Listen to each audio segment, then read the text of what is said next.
anyone who doesn't know, there was an announcement 2 days ago on Twitter, and it was a really brutal announcement. Hold on, let me see if I can find the announcement. 500 staff. Twitch is cutting 1/3 of its staff. 500 employees. Literally, it is, I think, already happened. It's a huge amount. Like, there's no cutting around it, guys. That is 35% of the Twitch workforce. This is over and above 400 people over 2023 that were also laid off. There was a very, very brutal announcement. Company confirmed it. Dan Clancy himself confirmed it. It was not a fun time by any means whatsoever. As a result of that happening 2 days ago, Dan Clancy, who has actually been a very transparent CEO, talked about it for over an hour on Twitch and had a little bit of a sit down and discussion, answered a whole bunch of questions. Some of them are very hardball questions as well. And I think we should watch a bit of it together and talk about it together. Now, the Certo article that came out today, a video from Dan Clancy, saying we aren't profitable at this point. Amazon has been extremely supportive of Twitch. We'll do a little preview by looking at this 30-second clip. We really need to run the company based upon where we're at today. This is Dan Clancy. We've I'll talk about why, before, how, what's going on, we need to run it sustainably, but and what the implications are. We aren't profitable at this point. Amazon has been extremely supportive of Twitch. Oof. And a big thing for being sustainable over time. Beer, thank you so much, buddy. That, everyone give Beer some love. And you're amazing. That's a big part of my job because that's going to be what makes sure we can be here for long term. We've been very clear about the importance of our efforts to try and continue to provide more resources to streamers. We really need to run the company based upon where we're at today. We've implied this before. We love you, Beer Man. Where we say we need to run it sustainably, but yeah, I'll be blunt. We aren't profitable at this point. Amazon has been extremely supportive of Twitch. Oh wait, did I just play it twice? I did. Okay, so this is the little clip. Twitch is not profitable. People have been losing their shit on Twitter talking about how is Twitch not profitable. Twitch, guys, for anyone who doesn't know, has never been profitable. I think it had maybe 1 year out of 11 or 12. This was before it was renamed from Justin TV, where it was actually profitable. The rest of the years, it has never been profitable. There's a lot of implications why DJ Gnome. So that's the first thing. I want to just clear the air here and tell everyone, guys, Twitch has never been profitable. A lot of tech companies run at a loss because they want to grow and grow and grow and grow. And a lot of times their eyes are too big for the wallet. This is why we're seeing cuts in every single tech company today. And this absolutely includes Twitch. Twitch is getting these big cuts and downsizing more than pretty much any other company, which is very, very scary. But a lot of the tech companies are also facing this downsizing. This has happened at Microsoft. We've seen this at Sony. We've seen this at Sega. We've seen this at pretty much every single possible game company. And now we're seeing it on a massive scale at Twitch. So what we're going to do is we're going to look at the video. Wait, where did it go? It was just here. The big video. Here it is. Dan Clancy discussing what is going on and why. Now, while we're starting, I want to say that Dan Clancy has been more transparent than literally any other CEO I have ever seen. And far better than the previous Twitch CEO, dude, the guy who owned CEO, Emmett Shear. He was absolutely terrible. Transparent as in, I have never seen a CEO come on for an hour, take hardball questions, and talk about why he's firing. Not he, but like why his company is letting go of 500 people. I've never seen a CEO do that. And I've worked in business, at least on some level, for like 25 years. On like even a part-time level. I was even working with my dad when I was a kid. And full-time, I've been working in business for the past 7. So in that time, I've seen many companies come and go. I've tried to save many companies. We have successfully saved many companies. We've seen many companies fall. I have never seen a CEO do this, guys. Ever. He's being quiet? No, he's talking about it, Rachel. This is the exact opposite. He's legit actually talking about it. Most CEOs would never do this. So let's see what he says. Just giving it a second here. I wonder if there's captions. And we're good to go. Nah, that was too much to hope for. That's okay. Advanced? No. Oh well, it's a good try. Check in chat. All right. We'll have him talk at 2x. Not First of all, 2x, thanks for being 1.5. here. I wanted to 1.25. I wanted to do this stream because, as you know, I think it's Yeah, important Emmett was an engineer. for Correct. us to be transparent with all that's happening. I think one of the Oh, it's not high enough? one Gotcha. of the things it's fair to say that Shit. Amazon, I moved the player. but I believe it's important for them to be number of announcements earlier There we go. this week. Is this feel better? free to ask questions about any of them or anything else that is top of mind. So I'm turning it we're up on gonna my try to end. Get through as many as Man, we it's can, fumbling, yeah. as we often do. I'll be keeping an eye on chat. But Is if you this better, put the guys? Exclamation point ask in front of the question. We have some folks that will be trying to collect them. As always, I ask everyone. Can you hear it? Okay. For those of you that have seen me stream, Want to you make do sure. realize that I don't shy away from answering tough questions. It's talking too fast? Okay. But I believe it's important for them to be respectful questions. I mean, both, I'll digest and tell you, like, especially every so given, often, Rach, the way we're going to do this is I've not actually seen the full video here. So what I'm going to do is we're going to watch Emmett Shear talk, and I'll talk about all of his questions and what he says as he talks about them. As soon as I have a point to bring in and discuss and tell you what I think is really the matter here, maybe we'll have some crossover where he's about to say something and I say it and then he says it kind of thing or whatever. But there might be some overlap there. But I'm going to try to give you as much insight as I possibly can. What we just went Because this through, is big. This is big for so every streamer. That's my one request.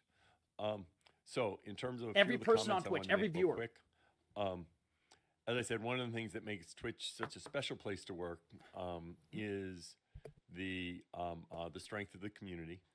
Layoffs are hard anywhere, but I will say, like, not to interrupt here too much, but there's a really interesting conundrum. Why did YouTube Live not work well? Why did Facebook die? Why do people not like to stream on Kick? Besides, Kick's other issues of being backed by a gambling site and so on and so forth. The Twitch community is quite special. Like he's not even speaking in hyperbole here. It's something everyone says. But what is Twitch's community? Twitch's community is one of the most open and welcoming community for a small streamer. This is very hard to do on YouTube because YouTube, you have to have a successful YouTube channel with tons and tons of actual VOD content, as in like YouTube videos made, before your live stream will even be shown by the algorithm.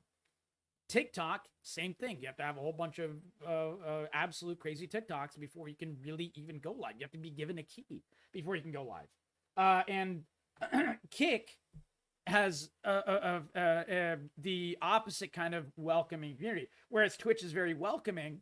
And there's many bad eggs on Twitch as well, but Kick has fostered a community of doing the edgiest stuff possible, being the most racist, loud people as possible. There's still good creators on Kick, but honestly, they're few and far between. And it is really, really, really brutal. Yeah, exactly, Mage. Yeah. One of the funniest memes I saw. So for anyone who doesn't know, Kick, that is an old messenger app from when we first had phones. When I was like first getting a cell phone for the very first time, Kick was an app there. It was a messenger app. And one thing that Kick was famous for was scamming kids and stealing credit card information from scams, and also for pedophiles. I've had to deal with both when I was a kid, using my cell phone for the very first time. Downloaded Kick Messenger, get a message from some random ass person who's like 20 years my senior trying to catfish me. This was like a common thing on Kick. So one of the funniest memes I saw, great excuse, was when Kick streaming first came out as like a big thing a couple of years ago. It was KICK and then KIK, and it was handshake emote being bad for kids. It's just like, yeah, yeah, pretty ironic that both of them are just absolutely horrific for children. But yeah, anyways, it's so true. It really is so true. I'm sorry, that was a complete aside, but I had to bring it up. It was just completely random. Anyways, it's just one of the funniest apps. I think I bookmarked it. I think I lost the bookmark a long time ago. I deleted my bookmarks every so often. But like 2 years ago, it was one of my favorite bookmarks of all time.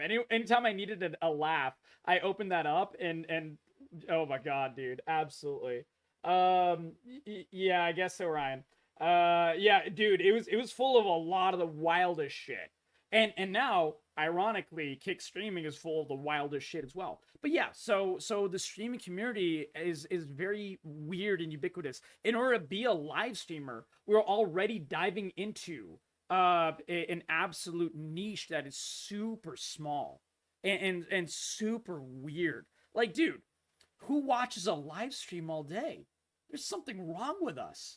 Nothing bad. Like it's a funny, like it's like one of those like, haha, we're so nerdy that we're like an entire niche of our own. But guys, we're a massively small niche of our own compared to something more ubiquitous like using YouTube or Wikipedia or something like that. Like those are like normal internet things. Twitch is still a very weird internet thing, but Twitch's community is very special. Twitch has like driven memes. We have driven very silly things in a good way. We've driven live streams of cats and animals. We've driven indie games. The entire explosion of people playing Vampire Survivors and Valheim and Minecraft and so on and so forth. That was really done through Twitch.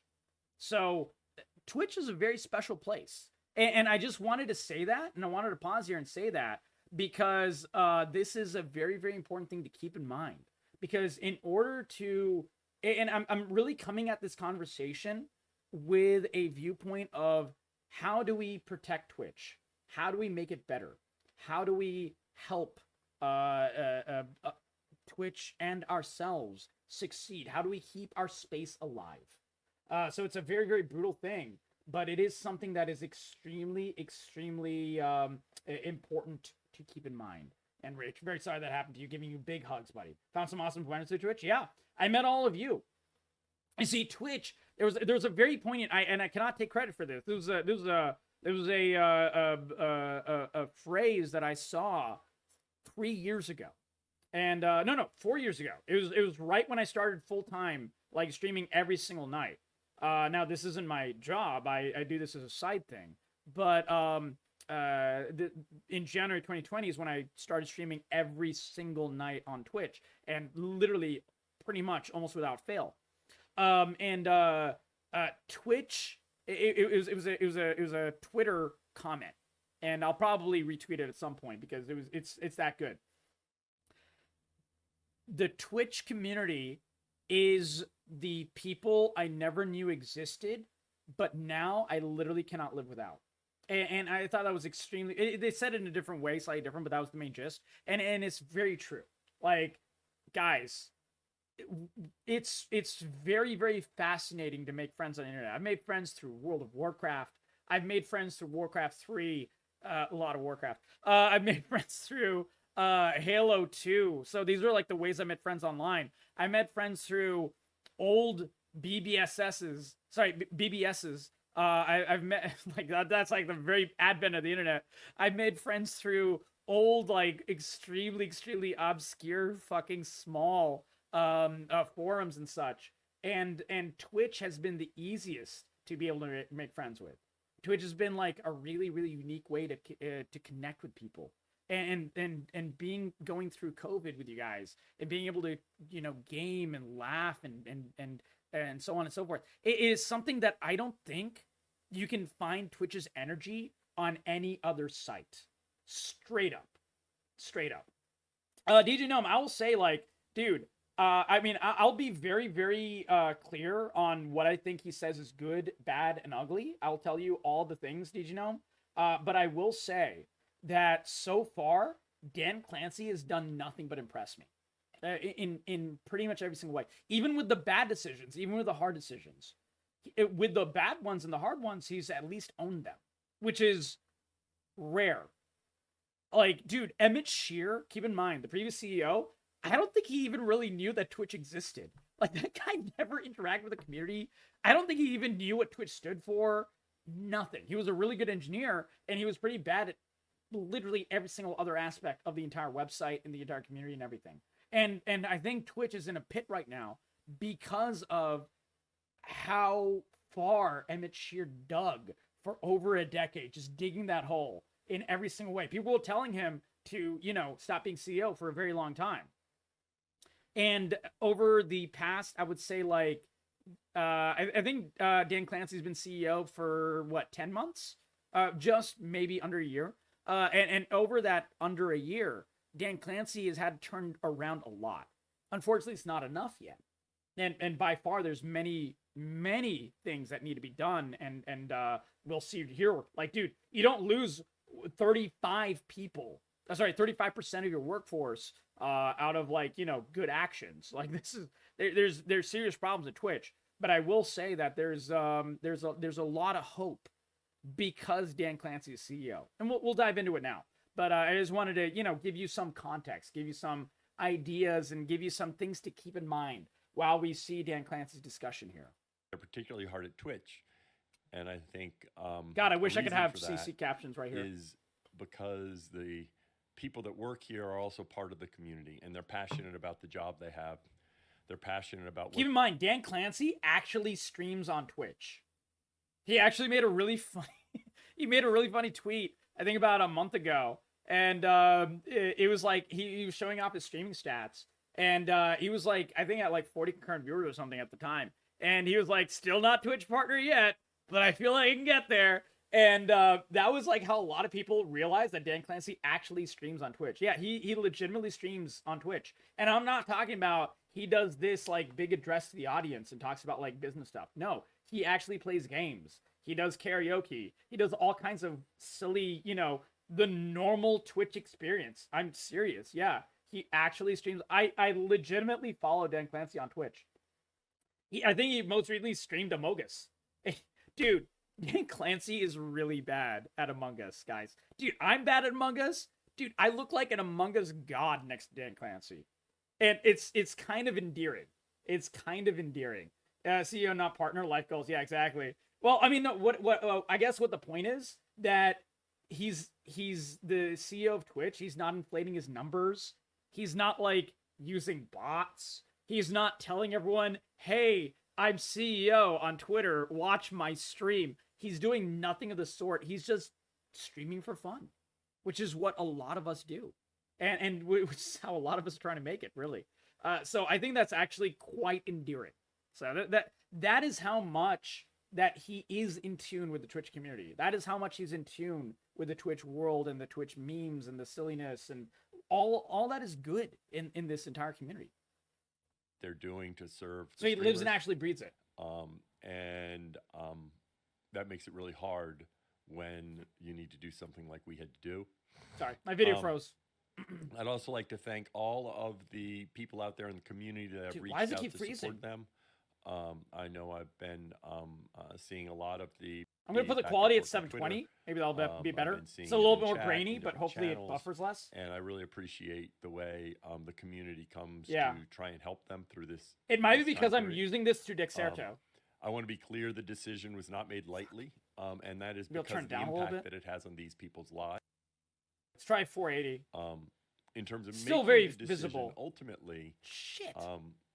As I explained in the letter to the company. Okay, let's see. He's at 750. I'm gonna see if I can find the actual video. Is there a link to the actual watch on Twitch? Maybe this will be better. Yeah, this might be better. Is the right size so that we can be here for a very long time. Live. Okay. So let me. It's 160. Okay, let's try to watch it directly on Twitch. We're at.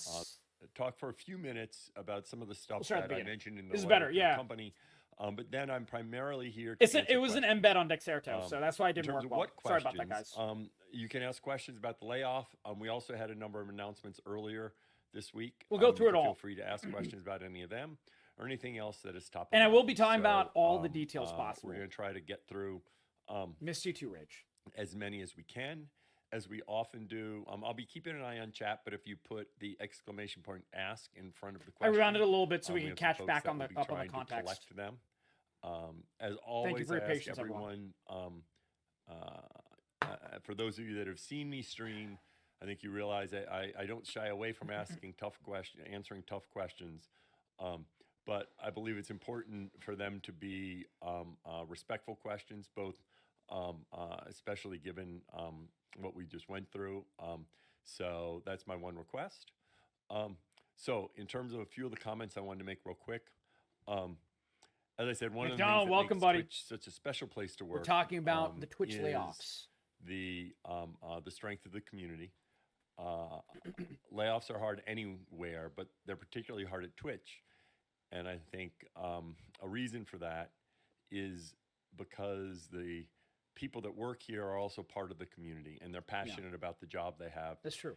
They're passionate about what they're doing to serve the streamers. That makes it really hard. Still a little bit when buffering, but we need to it's do not too something like bad. we had to do. I'd also like to thank all of the people out there in the community that have reached out to support them. I know fine. I've been seeing a lot of the back and forth on Twitter. I've been seeing it in chat, in different channels, and I really appreciate the way the community comes to try and help them through this time period. I want to be clear, the decision was not made lightly, and that is because of the impact that it has on these people's lives.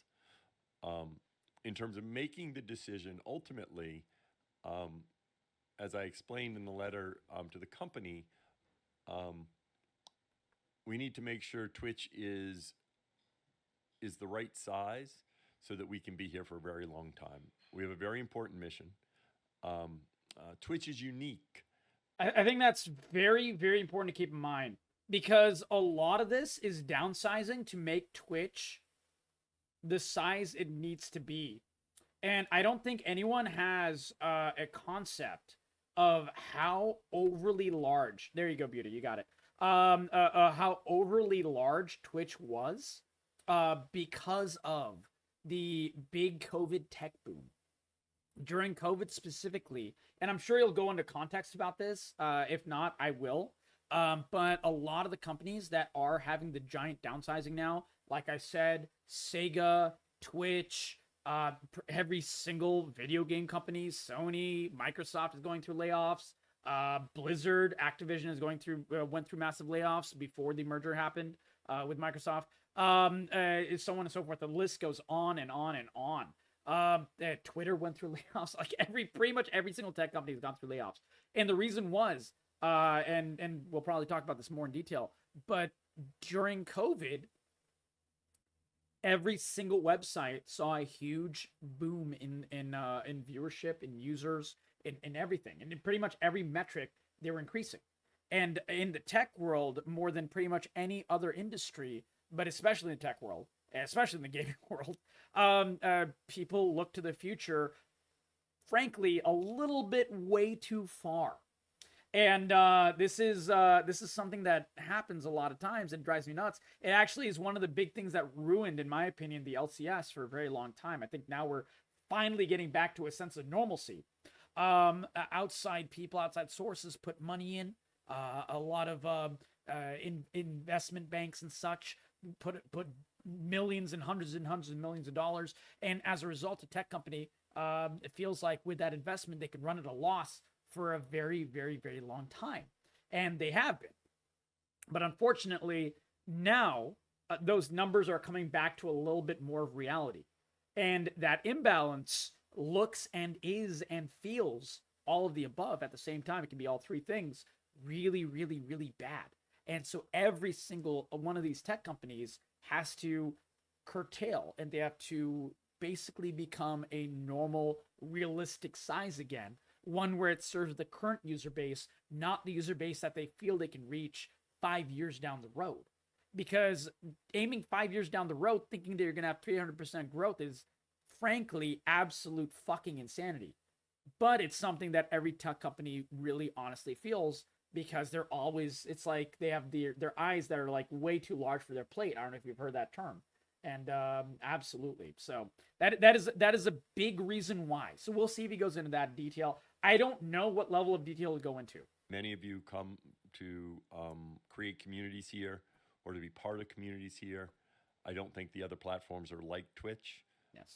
And we already talked about the other critical that platforms. Twitch is Yeah. here, not just today, not just tomorrow, but 50 Twitch is years truly from now, special. 100 years from now. And it's worth saving. And our job is to run Twitch in a manner that can ensure its prosperity, it's thriving, and then it's here for you and your communities that you built. Yes. Because I don't think the other platforms actually are like Twitch at all.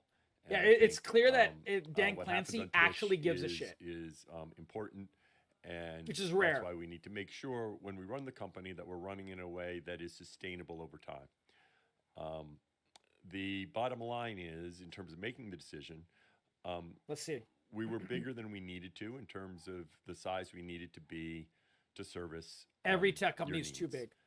It's something that it's not just since COVID, and this is not unique to Twitch, that in fact it's quite common for tech companies to size their organization. You could Google right now about where how they might many be in 3 or tech 4 companies years. are having layoffs. And of course, we have and the big numbers dreams at Twitch, astounding. in terms of where we're going to be and how we're going to be able to continue to grow with live streaming. However, we really need to run the company based upon where we're at today. We've implied this before, where we say we need to run it sustainably, but I'll be blunt. We aren't profitable at this point. Amazon has been extremely supportive of Twitch. And a big thing for being sustainable over time is ensuring that we don't lose money. And that's a big part of my job, because that's going to be what makes sure we can be here for long term. Having worked in business industries of many kinds, including some tech, for a considerable amount of time, let me translate. This will be our first real translation here. I'm pretty sure, considering the context of when Dan Clancy took over Twitch as CEO from Emmett Shear, that when he took over the CEO-ship from Emmett Shear, I'm pretty sure he was given an ultimatum by Amazon. And Amazon almost certainly told him, if you do not downsize and make Twitch absolutely, legitimately, even smallly profitable, we will not hesitate to nuke the site from orbit. I have no doubt in my mind that is something that was told to Dan Clancy, and that is one reason why we've seen the layoffs, and that is one reason why we've seen other possible solutions in order to make Twitch more profitable. I have absolutely no doubt in my mind that is a big thing, and that is one reason that he's talking about this, because Twitch does need to be sustainable. It cannot run at a loss for another 5 years. There's no way. And make no doubt, guys, have no doubt, Amazon does not need Twitch. Amazon bought Twitch in order to be able to take the video processing and be able to use and utilize and essentially galvanize and take that video processing, because Twitch has amazing video processing, being able to receive streams from millions and millions of people and share them to other millions and millions of people at different quality levels and everything like that. That is not easy to do. Like, that is incredibly difficult. And frankly, guys, that is the biggest cost of Twitch as well. Like, besides the people that Twitch employs, the server costs and being able to video process and have transcoding for every partner streamer and most affiliates, not even all affiliates, but most of them, it costs an exorbitant amount of money. I'm talking hundreds of millions of dollars every year. That is the biggest cost of Twitch. And that is why Twitch is unprofitable. straight up. What I don't understand is how the fuck is Twitch not profitable when Amazon themselves earn revenue from football rights, where they broadcast all the NFL right on here? It's exactly what I said, Mage Power. It's because it costs Twitch a lot of money to take, for example, my stream of right now 47 concurrent viewers costs Twitch a certain amount of money for me to be able to upload my stream, and it goes to you guys instantly. At everywhere across the world, we have some people in Europe here, we have some people in North America, we have some people in South America, we have some people in Asia, and everyone is watching at different qualities. And this is exactly what costs Twitch a lot of money. This is an expensive proposition. And now Amazon, when they bought Twitch, when Amazon bought Twitch because of this capability. They wanted to be able to do this on Amazon's website. And now, if you go to Amazon.com, you can do it right now.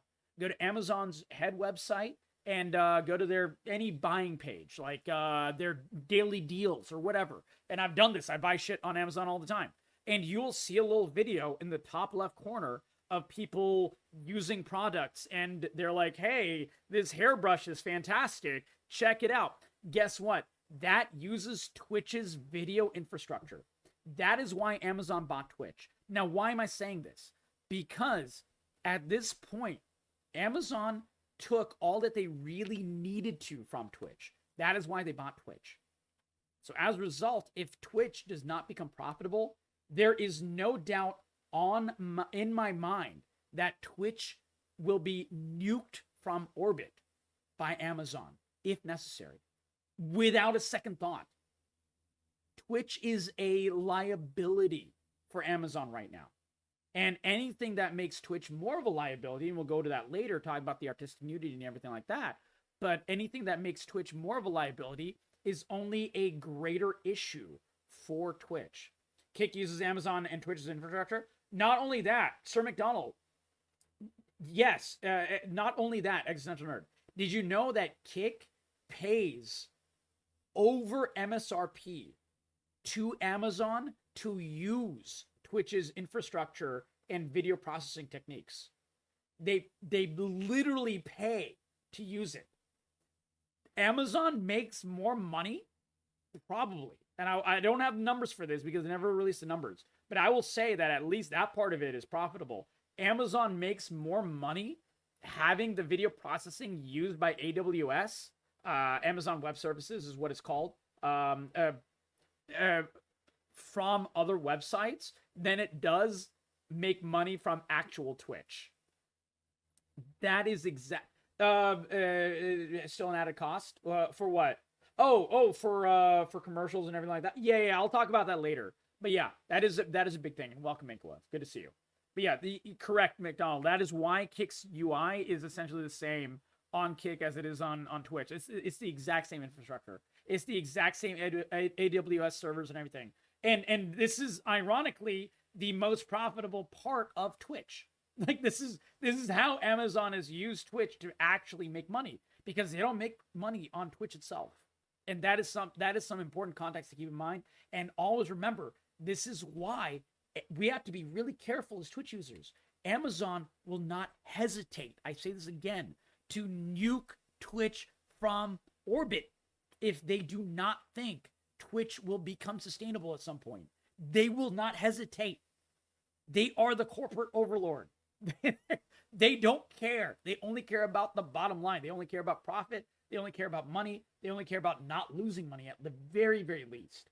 And Twitch has lost money, like I said, every single year out of the past 11 years, except for like maybe 1 or 2. And you can Google the numbers. They're right there.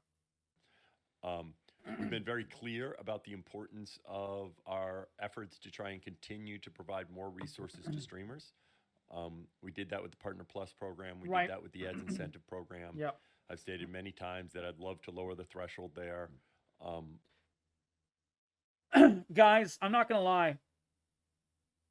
One reason we're facing this issue right now is because, and thank you, Alashi. Thank you so much for the sub. I really appreciate that. Welcome to Corey Crew. We're having an awesome just chatting discussion about the giant issues with Twitch going on right now, leading to over 500 people being laid off from Twitch over the past couple of days.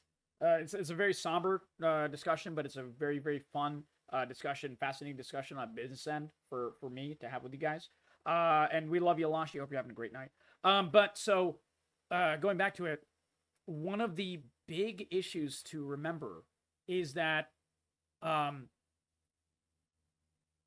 we as a Twitch community, we have a lot of good things. One thing that we don't have, or one thing that we also have on the negative side, is people that push the envelope constantly on this website. And that inherently hurts every single one of us.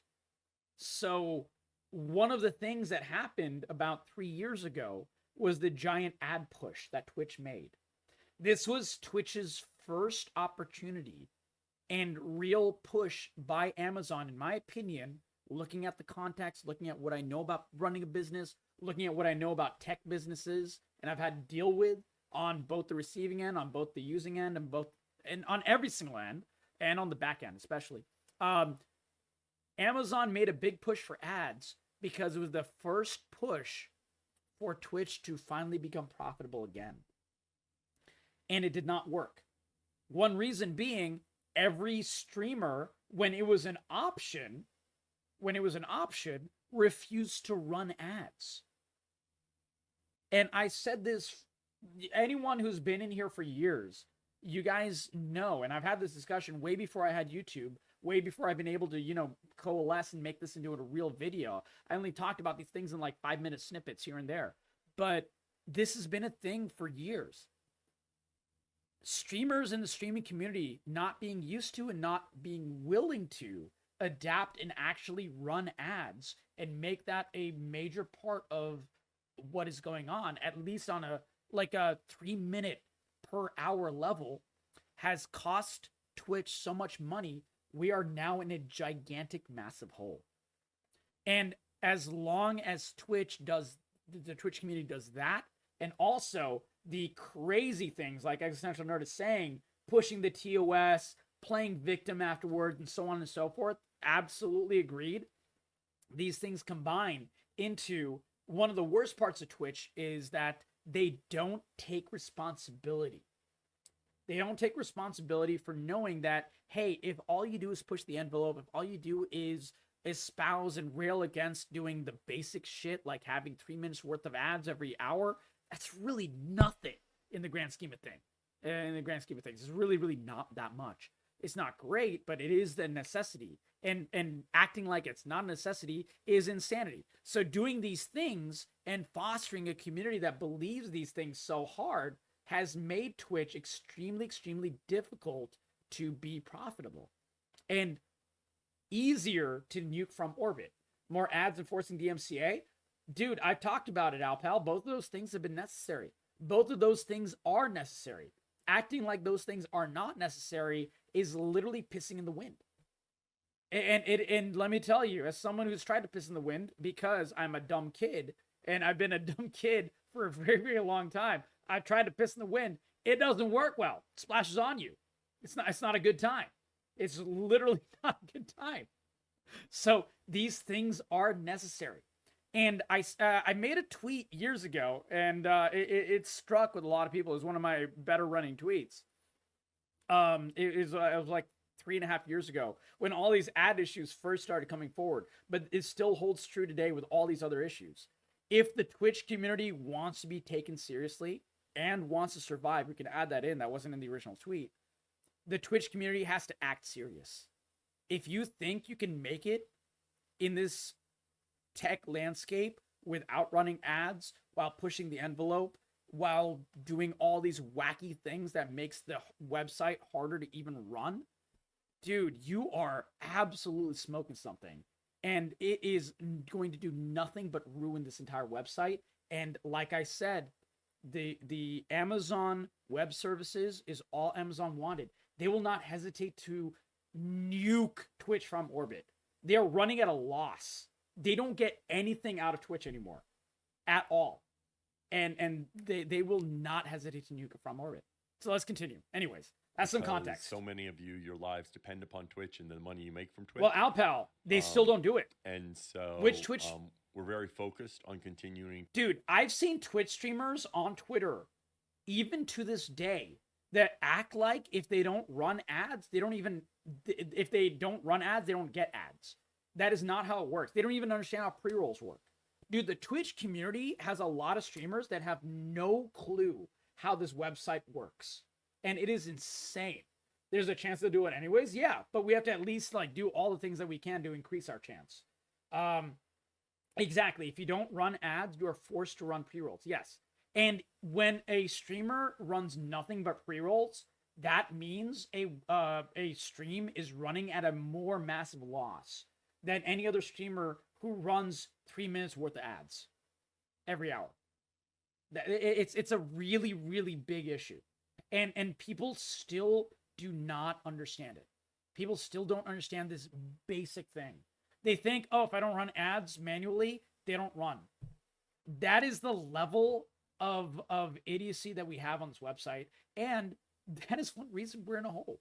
Like, I'm sorry to say what it is. It is what it is.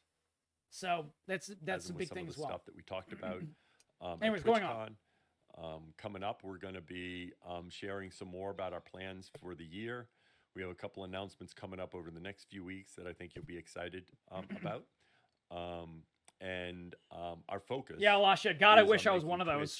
Twitch, the best place to live stream, the best place to build communities, because the foundation of Twitch are the communities that you and there you go, Gravy. I'm glad you have that create. because, like, I wish ads weren't necessary, that, but it is necessary. I'm now going to jump to some of the questions, and let's see. Here we go. Okay. First of all, Descree, I know. Okay, we're going to get into some questions now. Twitter, and I went ahead and answered on there. Let's see it. But and it may have been in this chat too. But gonna just ask: is Twitch currently at risk of getting the axe by Amazon? And the answer is emphatically no. I can tell you, it is emphatically, absolutely yes. Amazon will not hesitate to chop Twitch's neck with an axe while cackling if they need to. Now, the reason that Dan Clancy is CEO is a really good thing. That means Amazon has at least a modicum of faith in Dan Clancy to turn this ship around. So Dan Clancy is not lying here. He thinks very clearly, and I think he's correct, that if he's able to make the changes necessary, that it can happen, that Twitch is able to be long-term successful and not get the axe by Amazon. So that is why he's saying what he is. I'm giving you context here. Not at all. Amazon is very Twitch bullish Turbo. on Twitch. As I said, they've been investing heavily in Twitch. Rachel. It is fair to say that... Thank you, Rach. From the bottom of my heart, I really appreciate that. You are amazing. We love you. Thank you for the 5 subs. You are very, very kind.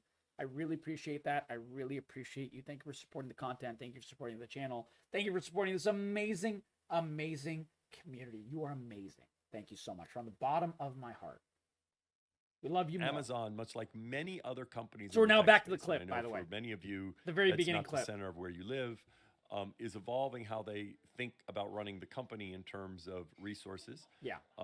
We've already seen today some other announcements come out, again, not just about Amazon, but about other tech companies. Yes. And this is every tech company. There's this evolution in the tech industry where I think, and I've built much of my career in the tech industry. Evolution is a very kind word, my friend. Evolution is not... So if you make a mistake in business and you hire 100 more people than you need, that's not even a mistake. That's a travesty. Like, that means you really, really fucked up. And the problem is every single tech company has done this. And Twitch did this crazy much. Crazy much. So I've seen this where... with evolution comes sacrifices and extinctions. True. A little more careful about the size of the organization. Yes. And a little more thoughtful in terms of how big they need to be. Yeah. So, but That's why we every are company is in downsizing. very good shape. Tech I'm company. extremely bullish, and in fact, I think this move Beauty, puts we us love in you, a my friend. position Congratulations. where we are well positioned going forward. I will tell you No worries, very Rach. Be clearly good. that as we continue to grow, I'm going to be very careful as we grow the size of the organization. Ultimately, Translation: we're not going to hire hundreds of people thinking we'll be 3 times larger down the road in 5 years. We're only going to grow the amount of people we desperately need, and as a result, hopefully cut costs enough that we won't get axed by Amazon. That is the translation. That's not a bad thing. This is actually a good thing.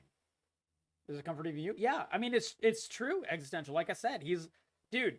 I mean, if nothing else, everyone can at least hopefully say and understand Dan Clancy and say he's a real one, because he is a real one. He is trying his best, and I'm just telling you guys what the realities are, and these are in fact very much the realities. The size of the organization, comes from the work that you do, and we need to make sure. I'm gonna put it a little faster. Of the organization, but with every dollar we spend, that it is not pausing driving anyways. value to you, because I'd rather put the money in your pockets than spend it myself. And from aesthetic, our Twitch rival. Yeah, a lot of people harbor the misconception that the reason we don't have a 70-30 split as all streamers is because Twitch is greedy. No, and I've said this from the beginning, it's because Twitch is not profitable. If Twitch did a 70-30 split, it would be dead. There is no doubt in my mind, it would be literally dead. Now, then I've talked to a lot of people on Twitter, especially because Twitter people are dumb, that, oh my God, Kick has a 95-5 split and it still works. Why is that, Corgi? Riddle me this. The reason is because Kick is backed by a gambling website. So Kick's business model is inherently completely different than Twitch's business model. Twitch is not pushing you to use any other site except for Amazon.com to buy stuff, and that is only at your leisure. It's not even pushing that. There was a really cool thing that it could have pushed, and it was called Amazon Blacksmith. Way back in my first year of streaming, there was a thing called Amazon Blacksmith, and it was a way, and I signed up for it. I wasn't able to do it because didn't have the community for it or anything, but like it was like if you reach a certain threshold as a streamer, you could, link the items that you use, your microphone, your headphones, blah, blah, blah. And if you do a little commercial spot, essentially, and you have people from your community buy a microphone, you'll get a cut of it. And that was a legitimate thing. That's no longer a thing, Existential Nerd, because Twitch, in their infinite wisdom under Emmett Shear, thought that that was no longer a viable thing. Why do we even have this? This doesn't help Twitch. Whatever. Let's get rid of it. And so got rid of it. But that was like a very interesting thing that would help make streamers money. It would help make Amazon money. It would help make a lot of things money. And barely trying to stream at the time. Yeah, exactly. I was like super small at the time. And welcome, Raiders. So good to see you and have you in here. Psychomedic, all of the love. Welcome to the Corgi crew. Hope you're having a great night. Can we get a shout out for Psychomedic? Thank you so much, buddy. How was your league? We played a lot of League tonight. We've been playing a lot last night as well. The new patch is insane. I hope you enjoy it. And definitely check out the video if you do. There is a new YouTube video where I go over all the patch notes. We're actually essentially filming a YouTube video right now as well. So Psychomedic, I don't know if you heard about the Twitch layoffs. Over 500 people are being laid off at Twitch over the past couple of days. It was announced. And so we're going over the highs, the whys, the wherefores, and everything. So yeah, definitely pull up a seat and sit down, enjoy. We're going to be talking about it. Sometimes I do these Just Chatting streams where we talk about the business side of streaming, the business side of gaming, the business side of tech. And as a businessman, I feel like I have a pretty unique perspective to help give you guys. I'm kind of translating some of these comments, some of these discussions, and giving you guys the smaller version of what is important here and how that affects us as streamers, how that affects us as viewers, how that affects us as people watching this video, and so on and so forth. So, yeah. And Existential, when I was talking about disconnected programs, dude, the Twitch community, when Amazon Blacksmith happened, and it was like a possible way for us streamers to, like, you know, be able to make money in a very ethical way, guess what? Streamers said no. They were like, oh, we're not salesmen. I'm like, bitch, we're on Twitch. We're all salesmen, man. We're selling our entertainment, but we're all salesmen. Like, this is what it is. Like, this is what content creation is. But, like, the fact that they railed against it so hard was one reason they got rid of it.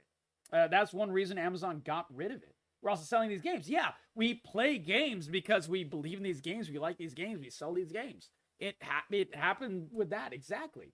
And there's nothing wrong with it. It's transparent. It's above board. It's something ethical. It's something that we use. It's like the most ethical version of this thing occurring. And that's exactly what it is. Yeah. Let's plays. Exactly. Yeah.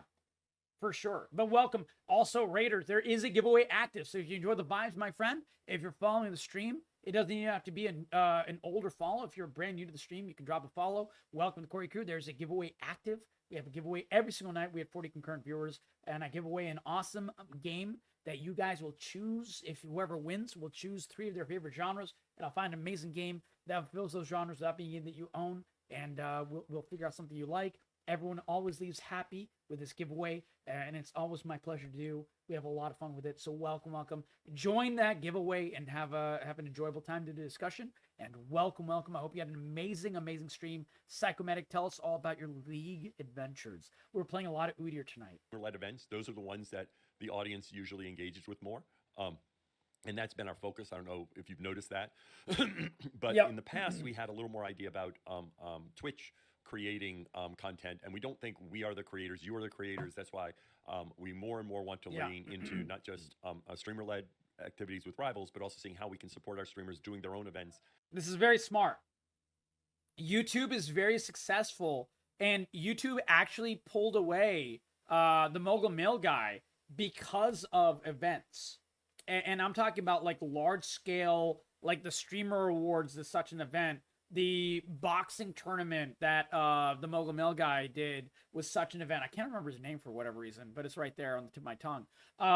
These are major events that become a huge driving force for the large scale people not even a part of Twitch. And growing the Twitch website, growing the community from the bottom up is a very big part of making Twitch viable. And that is one thing YouTube had over Twitch about 3 years ago. And I mean, now YouTube Live is kind of dead in the water. It's kind of stagnant. So it's not even really a YouTube thing anymore. Their own activities, because in the end, that's the foundation. And welcome, of, Leon. Why Great to people see come you. to Twitch. So, how's your night? Lucky Gadget Girl. Why did you decide to work only with NVIDIA for the AV1 rollout? Great question. Oh my God. NVIDIA is the only one that has chips out that can do that have the cycles to do the transcoding without impacting everything else that you're doing on your computer. So who knows and who doesn't know what this AV1 thing is? This is huge. Because remember when I talked to you about the biggest cost of Twitch, one of the biggest reasons Twitch is not profitable is because of the amount of video encoding and video distribution it has to do and how expensive that is. So, with that in mind, there was a huge announcement from CES. CES is Computer Entertainment Expo, or Computer and Electronics Expo. One of the two. I can't remember. It's basically the Comic-Con for computer nerds, and not gaming nerds, computer nerds, and tech nerds. And one of the biggest announcements was NVIDIA at their address talked about AV1 encoding. Now, what that means is, as right now, Twitch takes the video that I upload, it encodes it, and allows every single person, all the 57 beautiful souls watching this stream, to choose if they're watching in 1080p or 720p or 160p and just seeing pixels, and they're able to watch at their own preferred method on mobile, on computer, all around the world. And it's a video distribution process where it encodes that video and allows it to be distributed to many different systems, many different resolutions, all over the world. That is expensive as hell. That is the most expensive thing That is the most expensive cost that Twitch has right now, bar none. The AV1 thing is our upcoming graphics cards. This is not a current thing. This is something upcoming. Our upcoming graphics cards right now by NVIDIA will be able to do the encoding process on the graphics card end. And it'll do essentially the big work for a website like Twitch, and it'll lower their costs massively. Now, will that translate to money for us? I don't know. But at least it will lower the cost for Twitch and at least hopefully keep Twitch viable. This is a huge piece of news, and this is one way that we can actually hope for Twitch to stay viable in the future. Because this is the biggest cost of Twitch being cut down, hopefully in the upcoming years. Now, this is for the high-end NVIDIA cards. This is not for like you or me. I don't have the high-end. You might wait. We we'll expect see. that there'll be other chips coming out soon that will be able to support it. It is all 300 level cards, 3,000 level cards and 4,000 level cards, Sir McDonald. So like the 3080 will be able to do it. The 3060 will be able to do it. So it's the current gen as well, the current highest level of gen. Now I have a 2080, so I probably won't be able to do it anytime soon until I upgrade my computer. But it's just what it is. Only graphics card I know of that has an encoder that I know of is 4090 cards. That's not true. So the encoder is built in on the 4090 cards. However, Adal, right now I can go to OBS and I use NVENC encoding. And I don't know all of the hardcore, like, I'm not really a tech guy, but I know for a fact that that uses my graphics card to do the encoding for Streamlabs and at least starts the work. So used to be that would only be done via your processor. Now it can be done with your graphics card. So it's that same thing, but on a higher scale. Adult. That at least that's my understanding. I could be wrong in this. If I am, let me know. But the encoders on other cards exist. My 2080 has an encoder. It's not a very strong encoder. It's only the beginning part of the work here, but it is something. And that's the only reason I can stream. We're going to move it beyond NVIDIA, but that was just in terms of the launch. So it's not going to be limited to NVIDIA. It is the fact that right now they are a leader in the space in terms of the capabilities, but there are many other chips out there, and we'll be expanding. Yeah, this is a really good thing. This is a very big thing. Big Pirate good. software. How is this impacting future events such as the Twitch Hype Challenge or End of Year Bonus? So, of course, both of those were in the past, so it doesn't affect either one of them. By the way, chewing on ice is like one of the worst things you can do for your teeth. Just tossing it out there. I'm not calling Dan Clancy out here. It's just, if you guys chew ice, be very, very aware you are destroying your teeth. Please don't do it. Just don't do it. I used to love doing it. This is one thing we're going to be looking at during the casualness. Yeah, exactly. We really liked Twitch Hype Challenge and the End of Year Bonus. We're always going to be looking for doing things that can drive value to streamers. I can't tell you if we're going to do those again next year. We may do them, but we may not, and we may do other things because that is how dire the Twitch situation is, guys. That is how dire it is. That is how dire it is. We might not have those same events, the big events that are big audience drivers next year. Just putting some context. Is what we want to keep doing. It's bad for your finding teeth, ways to help you get very, your very community bad. excited to drive more revenue for you. Mother of Carp. How much of this layoff decision was Amazon's choice, and how much was Twitch's choice? So the way to think of this is, I don't know what he's gonna say, but guys, I can tell you, it was Amazon's choice, and it was Twitch's choice to follow it. But that is the reason that Twitch still exists, because they're willing to listen to Amazon and try to make it work. Oh yeah, the beginning of AV1's beta will happen in 4090. You are correct on that, Adal. Absolutely 100% correct on that. I did see that in the announcement. That was literally discussed at CES. Completely agreed. And the lovely Starshine, welcome, my friend. We missed you. How are you? Tell us about your night. Welcome to the stream. Amazon does expect us to move towards profitability.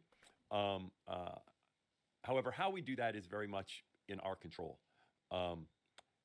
But when you look at our business, we had already been Going looking great. across the business for different areas where we could save money.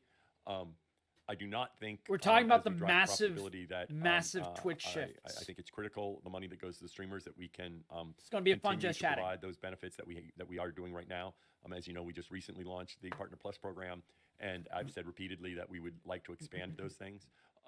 And one of our biggest cost outside of The Partner Plus program, by the way, guys, is a giant thumbs up to creators. This is like an underrated thing. Now, is it perfect? No, because it doesn't take into account Twitch Prime subs and so on and so forth. And I think there's a reason for that. I don't know if they'll get into it, but guys, get ready for Twitch Prime to not exist anymore. I'm just gonna tell you, like, straight up. That's a spoiler alert. We'll talk about it more in detail when it comes up. Hopefully, it'll come up. We have like about another 45 minutes worth of discussion from Dan Clancy himself right now.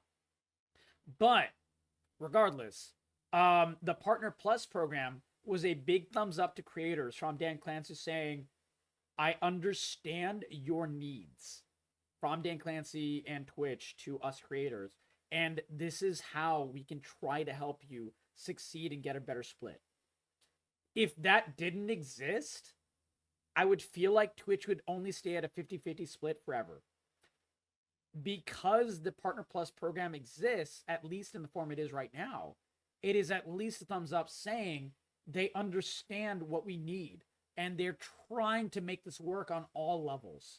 Now, is it perfect? No. Is it hard to reach? Absolutely. Is it something I'll ever reach? Dude, I'm not even a partner yet. So who the fuck knows? But it's very, very good that the Partner Plus program legitimately exists. I would be in a lot more worry if it didn't. This is a big good. that shortly. I won't say exactly when, but you may be able to make a guess from things I say later on. I'm excited to talk about TwitchCon. And in fact, let me see. I'm going to ask the folks at Twitch if I can state when we are going to announce that or not. So, Mary, this is to you. I'm looking at the chat. Check to see if I can say specifically when we'll announce it or not. Viz World Live. Layoffs are proven to destroy companies. Why not cut your own compensation? In this, bro, this isn't this. Oh my God, I don't know why that question was even asked. Dan Clancy is not not Bobby Kotick. He's not getting like $100 million bonus. It's not like Dan Clancy is getting paid like a crazy level. He's making, a good amount as a CEO, but he's not making like Bobby Kotick money. This isn't like a situation where it's like, he could cut around his like salary by 50% and it would make everything better. No, he's not making that much. He might be making over $1 million, but $1 million is literally piss in a bucket compared to what Twitch needs, man. Like, dude, Twitch's revenue, Twitch revenue-wise made like hundreds of millions of dollars last year. They're just so expensive that they lose all that money via the encoding and everything. Twitch's costs are extraordinarily high. And it's not just like, payoffs to CEOs or anything like that. That is not the issue here. There's many companies where that is the issue. This is not one of them. Just tossing it out there. If that is your worry, chat, I can assure you he is not, he's not doing Bobby Kotick shit either. Exactly. This is not that situation. When we did this, we also were very conscious about streamlining the cost at the executive level. Exactly, nerd. Very true. My compensation is a far cry of what is needed exactly to drive to profitability. But we have been looking at saving money across the company, and that includes with senior people. So this is not unfortunately just, this is people that are affected. Ultimately, we haven't gotten names of exactly who was fired from Twitch, but I can tell you that any situation where a company loses 30% of its workforce is not only losing the bottom part of its workforce. Middle managers are getting dropped. Higher level people are getting dropped. And in fact, if you look on Twitter, if you search on Twitter, oh man, I lost my job at Twitch or something like that, Twitch lose job in quotes or whatever, you'll be able to find people that were in higher up senior positions that lost their job at Twitch as well. They have been doing the layoffs at every single level. it's not fun and is not good, but this is not something where, okay, let's compare this to a company that did it wrong. Blizzard Activision, since we're talking about Bobby Kotick. Blizzard Activision recorded its highest level of profit ever 2 years ago. This was 2 years ago. I remember I was in my car with my dad, and we heard about the layoffs. And this happened again last year, by the way, but it was the highest level 2 years ago. And with that highest level of recorded revenue and profit, they dropped like 10% of the workforce. And most of the positions were QA. What is QA? That is all the people that deal with handling problems, that fix our shit, the mods, things like that.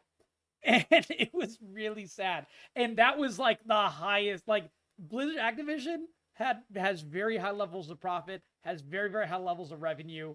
And that is a golden parachute level for Bobby Kotick.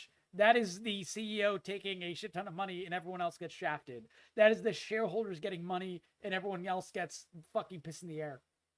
This is not the situation. Just tossing it out there. Clear distinction between the two.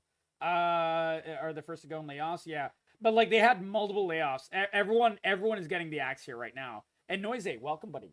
Pleasure to have you in here. We're talking about all of the hows, whys, and wherefores on the Twitch layoffs. Because this affects us all. We need to get the company to be the right size going forward because this is one of these things that's a recurring expense. Oh yeah, I wish I wish Bobby Kotick didn't get it, but space, I mean, it is the reality. The cost is. I'm a person who deals in realities. Exactly, nerd. I get it. Logan's Media Hub. Are you able to go into detail with the layoffs? I want to make sure that those who are working on AV1 aren't laid off. Logan's Media Hub. I won't go into detail as opposed to who were impacted. Probably the only persons that weren't laid off are the people working on AV1. Because AV1 is something that'll cost Twitch, like maybe in terms of like employees, I would say at best, like $10 million over the next year. And it'll save Twitch over the next 10 years, billions of dollars. And I mean with a B. If you look at Twitch's loss numbers, like how much it costs Twitch to run, it's in the billions over the past, since the existence of Twitch. Not the hundreds of millions, not the millions, it's in the billions. The AV1 thing is probably the only area of Twitch that is safe from layoffs right now. Straight up. We're still moving forward with what we talked about in terms of enhanced broadcasting, client-side transcoding. Oh, I know sarcasm. So you do not need to worry about that. Art Played. Y'all think Kick is a reason to change some things on the platform? And as I said before, I don't mind y'all asking questions. No, will be my short answer. Our job is to focus on what our streamers need. One of the mistakes that companies make is focusing on the competition. Our job is to... Dude, I love this. I love this so much. Because this not only says we're focused on what Twitch needs, this also says that we know what Kick is. A lot of people on Twitter and a lot of people on stream have no idea what Kick is, what the business model is and such. That's why I even talked about it earlier. People still, even with me saying this, don't understand. So yeah, this is good. Grow the pie. Our job is grow not the to worry pie. about other people in the space. In fact, other people in the space, hopefully, will drive growth of the live streaming space. I said this when we announced the simulcasting announcement, why I was bullish on simulcasting, because ultimately, Twitch will benefit very true as noise live streaming grows. Very well said. Other people investing in live streaming to help grow the audience and get more people. Also, to join the giveaway. We have a giveaway active, my live friend. streaming. Open that to will all benefit followers. Twitch. That will benefit all of our streamers. So I do not think that forces us to change anything, to be frank. Amon San, does Twitch have any? They didn't lose 10 of their best streamers. They did lose some, like a couple of their best streamers, and they lost a lot of the middle streamers. However, Hamshank, do you know how much Twitch as an audience shrunk when that happened? None. Barely negligible. Why is that? Because people are not willing generally to swap platforms. Why do you think it's so hard for a Twitch streamer to grow a YouTube audience? Because I can make excellent YouTube videos. And I'm not saying this as anyone here. Everyone here watches my YouTube videos, and I really appreciate that. And I really thank you for doing that. But a lot of people that are part of any Twitch community will not watch a YouTube video. A lot of people that I'll meet on YouTube and grow from that YouTube channel organically because of itself will not make the jump from YouTube to Twitch. The same thing happened with Kick. A lot of people know exactly what Kick is, and some people moved, but very, very, very few did. Like, not that many audience members moved from Twitch to Kick and started watching Kick streams. Kick had its own people that came over, but actually Kick has only had like 7,000 concurrent live streams. That's really not that much. They're really not a large website. They're like extremely small. YouTube live engagement, absolutely agreed. That's one reason I've not done any YouTube live streams. It doesn't have the same feel. I've been to YouTube live streams, actually, Gravy Witch. YouTube live streams are like, oh my God, dude, they're boring. They're literally boring. They don't have any of the soul that Twitch does. They really don't. Some of the contracts are non-exclusive. Oh no, the contracts were bought out, Ryan. With the people that did make the move from Twitch to Kick, those were contracts that were bought out. And like some of the famous ones, like Amaranth's contract, Amaranth made, I think it was like, what, $15 million with her exclusive contract to Kick. It was a lot of money. Oh, no. A lot of them are exclusive. Some of them are not. But like, dude, some of them very much are. XQC's contract is not exclusive. However, here's a little contract writing session for you, buddy. So there's a way to make a contract exclusive without making it exclusive. It's called incentives. So, for example, I talked about this when I did the XQC discussion way back when XQC made his major announcement of moving from Twitch to Kick. XQC's deal was $100 million. $100 million. However, most of that money in that contract was tied to being active and on for a certain amount of time on Kick. And that time is so extremely high, it doesn't have to be an exclusive contract. Technically, you could stream on Twitch as well. However, because of the amount of time he's required to stream in order to get the money out of the contract over the years, he can only really stream on Kick. It's just there's only enough time in the day. That is kind of how a lot of those Kick contracts are written, by the way. Just to give you some, I've actually read parts of those contracts. Makes it impossible. Yeah, just because of time. Like, he's technically allowed.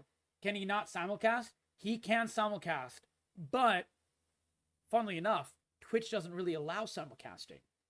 Not with Kick. It allows simulcasting with certain things. It does not allow simulcasting with Kick at all beforehand. Now, technically, he could, but at the time he signed the contract a year ago, he could not. He can now do it, Ryan. He could now do it. However, there are certain caveats, like you have to be at a different quality level. You have to be at the highest quality level on Twitch versus Kick. And there's certain other things. It's because Twitch does not want people like him. And actually a lot of partner streamers are doing this.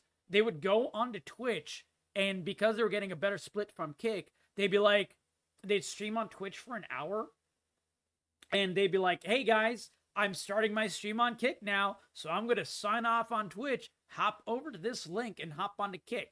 And they'd be literally funneling people from Twitch to Kick. And Twitch wanted to kind of get rid of that. So they did a bunch of hoops to go through to stop that. And it's not stopped. It'll never be stopped, but they at least curtailed it a bit. Did we find out the reason because of Doc's ban? No, we never found that reason. And the reason we never found out about it is because Doc will never say it. Doc literally has the power to say it anytime. He'll never say it. So that's him. I don't even like watching Doc streams, man. I watch a lot of Tarkov. So like Doc does some Tarkov every so often. He's like so fucking annoying to watch. He's so toxic, and all he does is complain. I hate that shit. Presence on this is not my energy. Blue Sky in the future, as you do on X or Twitter now. Good question, Amon San. I don't know about our specific plans there, so I can't give you a direct answer. I will tell you, in general, that will be driven by where our streamers are. I mean, It is the fact that many of our streamers are on. well, keep in mind, Noisy, why did Dr. Disrespect talk about him cheating on his wife and not why he got banned? Because why he got banned was a worse reason. That is why. That is literally why. And he's willing to say that he cheated on his wife, and he's not willing to say what he got banned for. I'm just saying. I don't know. Like that. Just looking at context, I'm pretty sure whatever he got banned for was much worse. We don't know what he got banned for. We have no clue. But whatever he got banned for was worse. Crazy mystery and drama. Yeah, he uses, because he'll never get unbanned. Whatever he got banned for, it was a perm ban. At least, you know, a long-term, almost perm ban, if not perm ban. So whatever he can do with it, the best choice he has right now, as, you know, being as selfish, putting myself into my selfish Dr. Disrespect shoes, which I don't have, but, you know, we're acting like it right now. If I was in that position, the best case scenario is that I only use it for my own content somehow. That is how. Yeah, Noisy, that's exactly my thought on it, but I don't know. I'm not going to speculate, but like, there's very few things that could be considered worse than admitting you cheated on your wife, like extremely, extremely openly. Like the list is not very large, is all I'm going to say. But yeah, using game words. I mean, that could be it too, but people have done that on Twitch. Like, dude, that shit is old hat. People have done that, and dude, Pokimane has clips of her using slurs years ago, and she's grown from it. I mean, it sucks, but like, that is the reality. People have had that happen to them years ago. Yes, Ryan, I've seen them. There are clips. I've seen them. I'm just saying, there's worse. No, look, I'm only being the messenger here. I'm not someone who watches Pokemon. I have no idea what she's like now. No fucking clue. I don't care. I don't have time to watch like all these weird large people that are complete assholes in pretty much every aspect of their life. Most giga large streamers are horrific people. And I think, yeah, exactly. Yeah, Noisy. Hey, I do it often. I call out anything I don't like. But yeah. You know someone is worse? Oh, we know plenty of worse. I like to use the word donkey fucker when I'm in game. That's true. But you know what? Hamshank? Donkey fucker is not a slur. and as a result, donkey fucker will never get you banned in here. In fact, Ryan has called me a donkey fucker at some point. And he's my best friend. So these are very different things. Yeah, Dan? Who's Dan? Like, the largest streamer I watch, probably the largest streamer I watch. Ooh. I would say I don't watch him often, but I do like CapCorgiTV. I like him. I watch him every so often, very rarely. And the other large streamer I watch, that is a very large streamer, is Happy Hob. Dan's Gaming. Oh yeah, Dan's Game is good. Happy Hob is really cool. He does a lot of Soulsborne content. He does a lot of charity stuff as well. He's like a really good guy. I like him a lot. And he always does like challenges where he tries to beat like 3 Soulsborne games in a row without dying, and if not, he's gonna like shave his head and shit. He's really fucking funny. So I like him a lot. But like, there's very, very, very few large streamers that I can even stand to watch. Even the most popular ones are I just find completely annoying. Generally. That is a very good question, Chronic Mayhem. So oh god. I think right now, in terms of the enhanced transcoding, we've been working on that as a public standard, and that's going to be part of the standards that are published.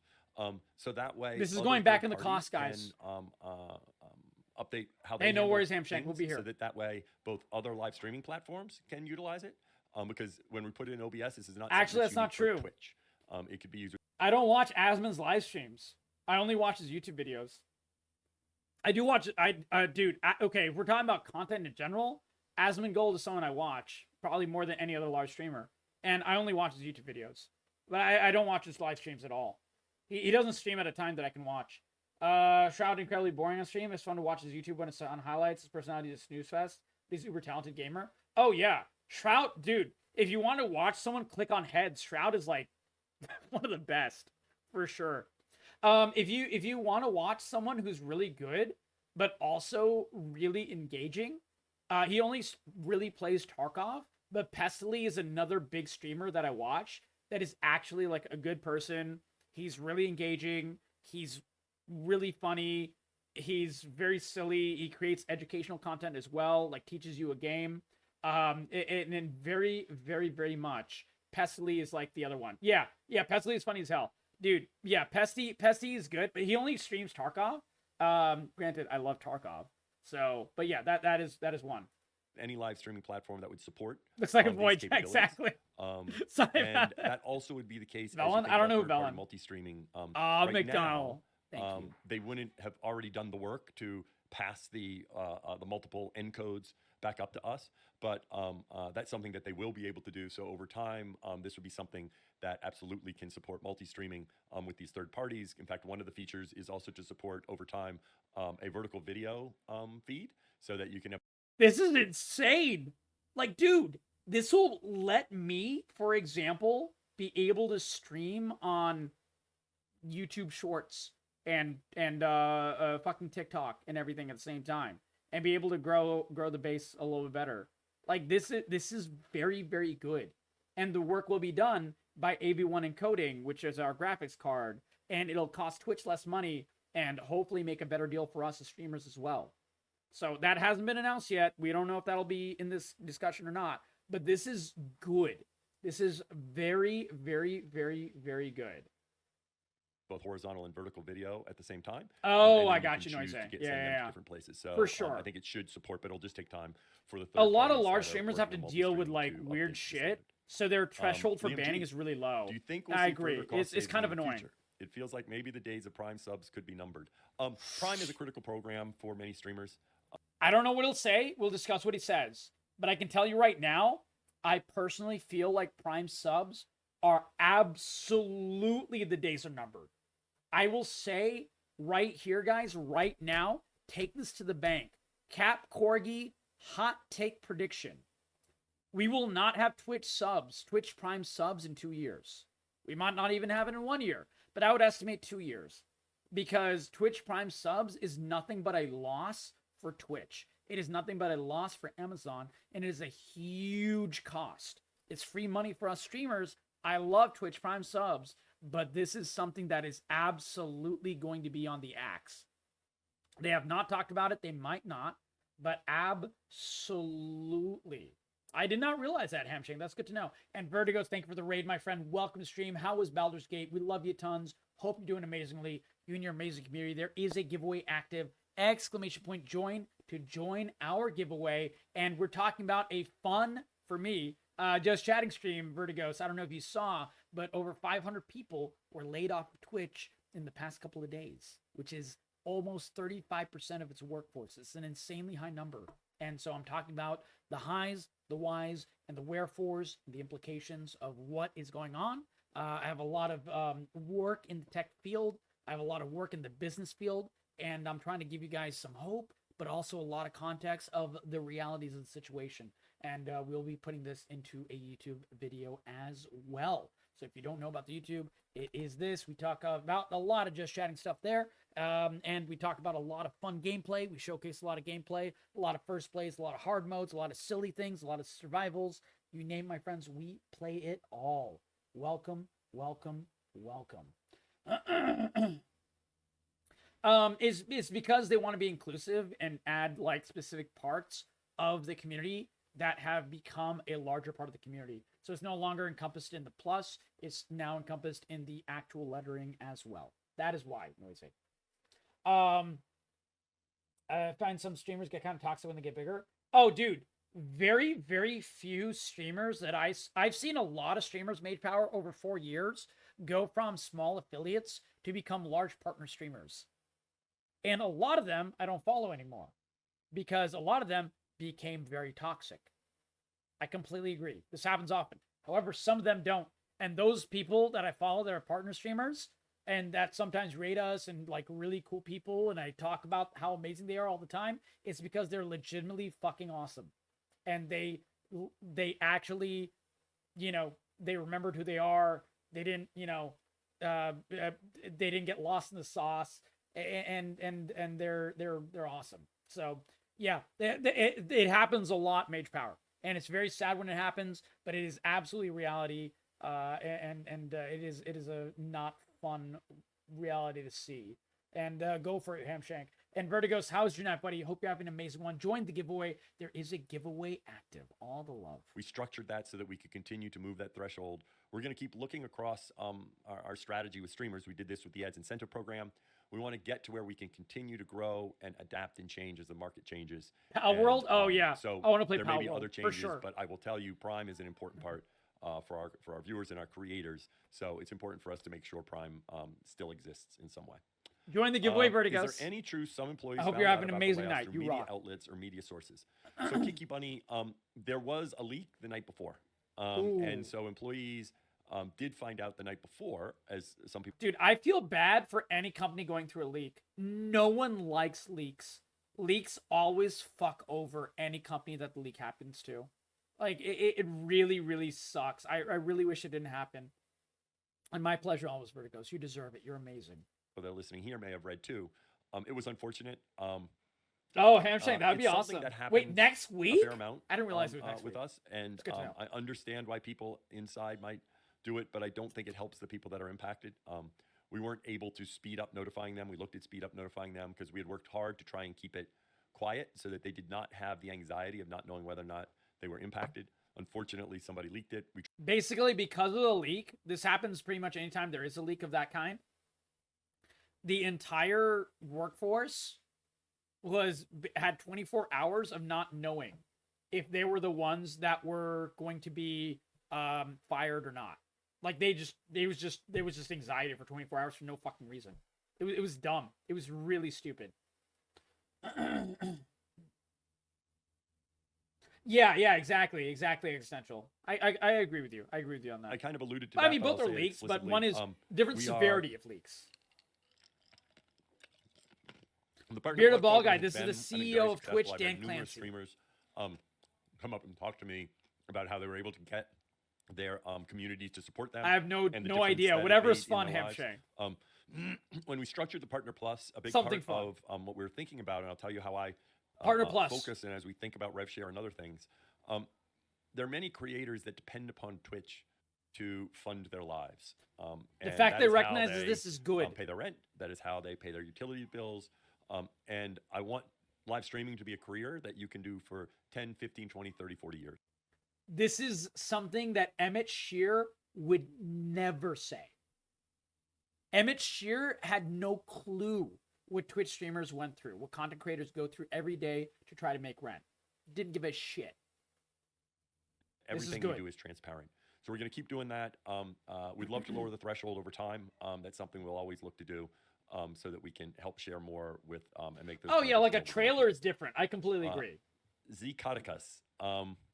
With such large staff layoffs, will executives also go without bonuses or pay raises? So we don't use bonuses within Twitch or Amazon for that matter.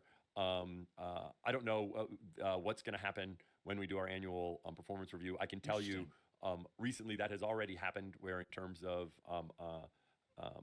compensation has not changed. I will tell you that my compensation has not changed in a number of years. When I became CEO, my compensation did not change.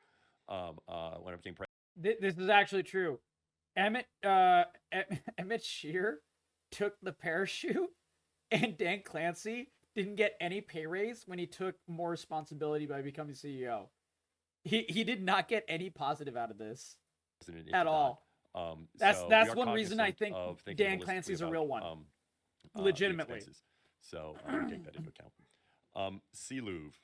Are there plans to add in more global mods or other sorts of unpaid I have staff no idea about the details of that first game. of all, in terms We'll of the learn paid it all staff, together. I don't I'm think excited, any of though. the ones that were impacted affects the ability to do moderation and other things. Nothing specific, although we're always looking. We appreciate all that our mods do. They already give a tremendous amount. They're critical to our platform. I don't think this will affect their ability to do what they're doing. Of course, we can always think of other ways to talking about mod leverage the tools. community. What are the three? It's a bonus, What are the 3-minute issues aspects about the platform that Twitch is trying to actively work on to improve currently? Cozy 3 Hawk, minute thanks for that issues? What does question. that mean? I guess like So short I form? will go through a few of them, and I don't know if I will, limit it to just 3, but I'll limit it to some of them. So one is the announcement we recently made in terms of enhanced broadcasting, the quality of the Yeah, experience. I mean that comes with the job doc. I and agree with you. allowing everybody to be able to get transcodes is important. That's why I'm talking about this. Currently, for those who don't know, only a certain Even with the cost of transcoding, and I've talked in great detail about this already, he still wants every affiliated streamer to be able to do transcoding. And that means that even the 3 viewer Andy, who barely made affiliate, will be able to share the stream at whatever quality a viewer needs and can handle and can have. When I got transcoding, guys, I kid you not, my viewership jumped by like 5 concurrent viewers. It's huge. Because if you go to a stream, if I've gone to a stream where I literally cannot see a streamer because my phone will only allow me because I'm, traveling on the road or whatever, and because of my internet, I can only watch at 160p. If that is not available and all I'm doing is constantly buffering at 720p, I can't watch that stream. It's not that I don't want to, it's just that I can't.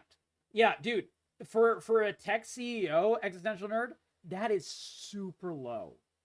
And yeah, you found the correct number, but yeah, it is so low. There's no cutting that. Like, as a tech CEO, like that's like on the lowest rung. So yeah, Existential Nerd brought it up. He found the numbers. Dan Clancy makes $210,000 on average per year. For a tech CEO, guys, that's like one of the lowest numbers you'll ever see a tech CEO make. That is giga low. You can't really cut that. Like, I mean, it's a tech CEO, guys. Like, if he's essentially operating at one of the lowest numbers possible. Number of creators can we afford? Getting right back to rather expensive, and with enhanced broadcasting and client side. Whoever gifted you will be in the notifications period. Now yeah. made it that if you have a computer that has the Congratulations processing ability, you can do the transcodes on your computer, and that can make a big difference for your viewers. Another area of big focus is there you go, Adol. We showed this at TwitchCon, but we want to update the mobile app. We're building a responsive an immersive feed that you'll land on the mobile app. Gamer you bottle. in live content. People are coming here to see live content. You open the map. We want you to start seeing people right away. We think improving the mobile app will help shorter, more frequent mobile sessions, which will... This is huge. I've been saying for years, the biggest thing holding Twitch back is that the fact that the fucking mobile aspect of Twitch, the Twitch app on your phone, is complete and absolute horrid ass. It is like one of the worst apps I've ever used.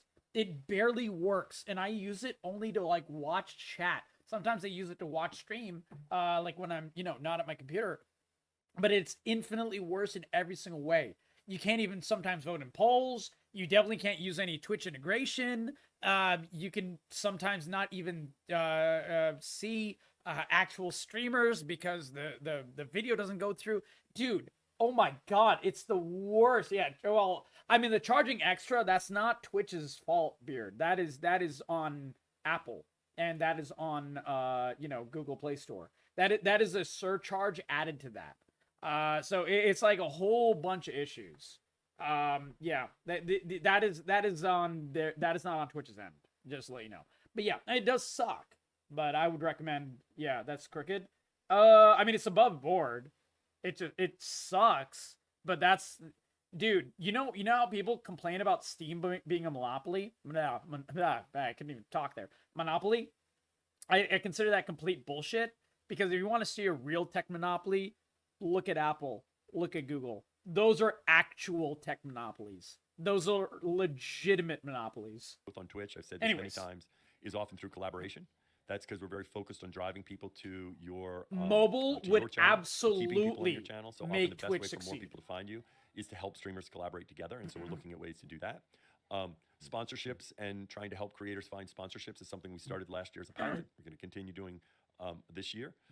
We've talked. I have not used a sponsorship tool, but if you want to see an example of how out of touch streamers are and how little context they have, look at all of the very small streamers that were raging about the sponsorship tool on the Twitch app that Twitch, talked about, what is it, about 7 months ago?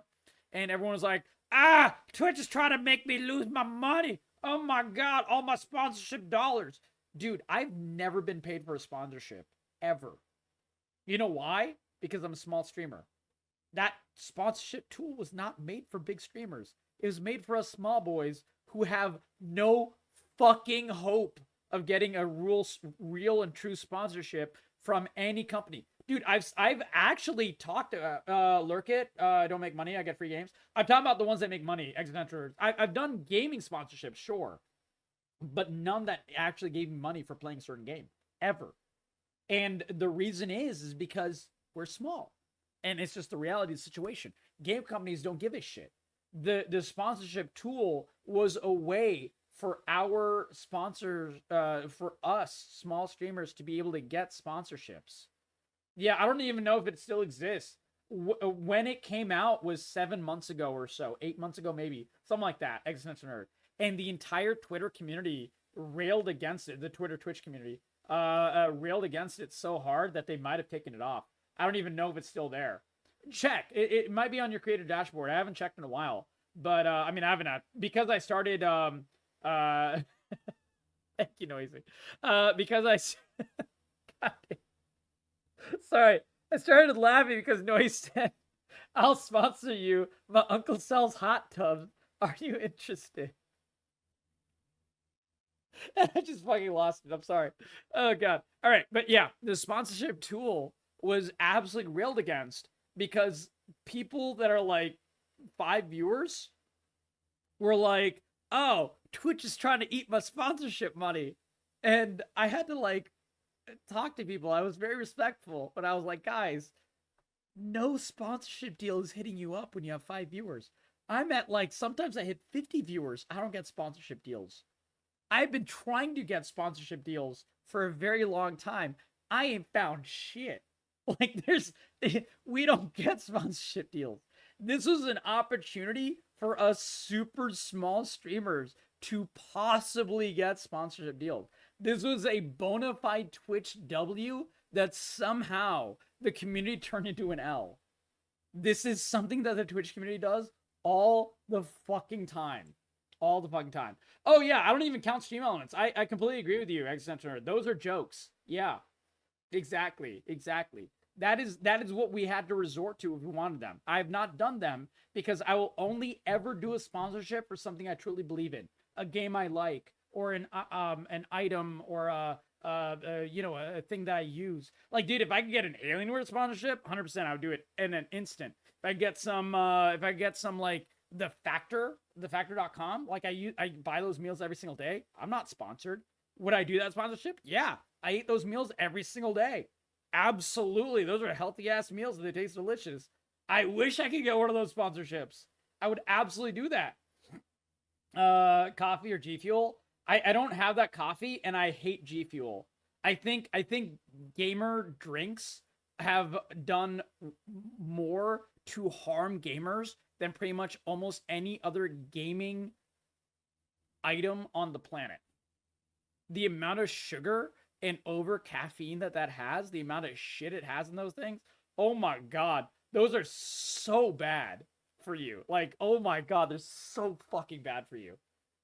Holy shit. Yeah, CapCorgi's now sponsored by water. Yeah, exactly. Yeah, legitimately true. Your G Fuel's water, true. Dude, I drink water every single day. Gaming chairs aren't any better. Yeah, dude, gaming chairs were really bad for you. Dude, I would never get a gaming chair sponsorship. You know why? Because I use an office chair. Guess what? An office chair is straight up like a quarter of the cost, half the cost, and twice the quality. Pretty much the entire time. Every single office chair will be better than any gaming chair all the time. Absolutely. Yeah, what'd you end up getting, Hamshank? Absolutely. Smoothie? Yeah. Dude, I have a smoothie maker. I bought a smoothie maker, Sir McDonald, like about 3 months ago. And you know what I do? Take some milk, sometimes some almond milk or whatever, put some like blueberries or strawberries, some kale, let that shit go for like 2 minutes, and that's a healthy ass drink. That shit's good for you. It's really good. It's done a number to help me be healthier.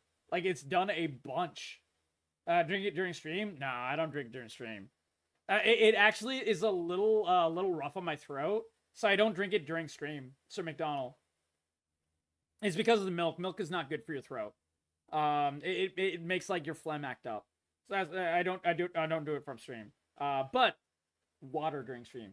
It's good for you in general. It's just not good for my throat personally. Bought a gamer chair. It's a great investment due to your new spine. Hey, good Noisy. I'm glad it works for you. I'm just saying, like, generally gamer chairs are overpriced and under quality. Generally. Not always.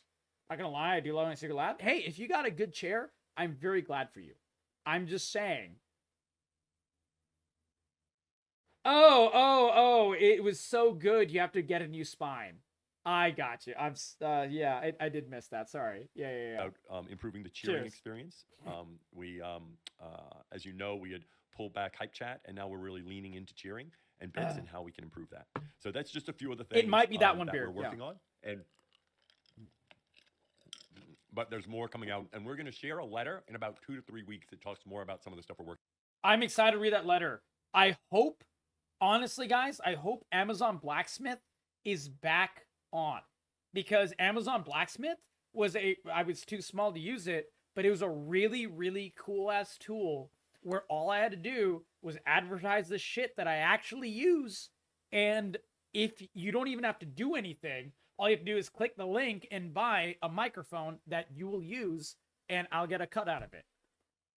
That was a pretty damn cool possible sponsorship that we are locked out from, because the Twitch Twitter community is so idiotic, and they didn't realize what a good deal it was. It literally costed us nothing. It's just like, hey, if you want a mic too, here you go. That's it. You have to click the link and buy it through Amazon. And you're probably going to be cheaper than buying it from the actual source. It's exactly what happens. Stopping certain pieces of work where we decide we don't need to do that. At other times, What was it may the be issue? an organization, and we need to I'm have a structured curious. way of doing that. In terms of the Oh, programs that yeah, will be Hamshank, for affected, sure. the programs for that you're familiar with, that many of you depend upon, we still think are important. TwitchCon is critical. We're Funny note, excited, Dan looking forward Clancy to is using a TwitchCon. gamer chair. As I mentioned, Rivals. The Unity Guilds have been a huge success. We want to keep leaning into the Unity Guilds. So I'm not going to go through often. I actually partly disagree with you. I see nothing wrong with having a Throne wish list, Noisy. What I do dislike is when the first link in anyone's stream is the wish list. That's the thing that I don't like. It's just like, dude, come on. Like that's the thing that I look on, like, come on, guys. I see that shit often.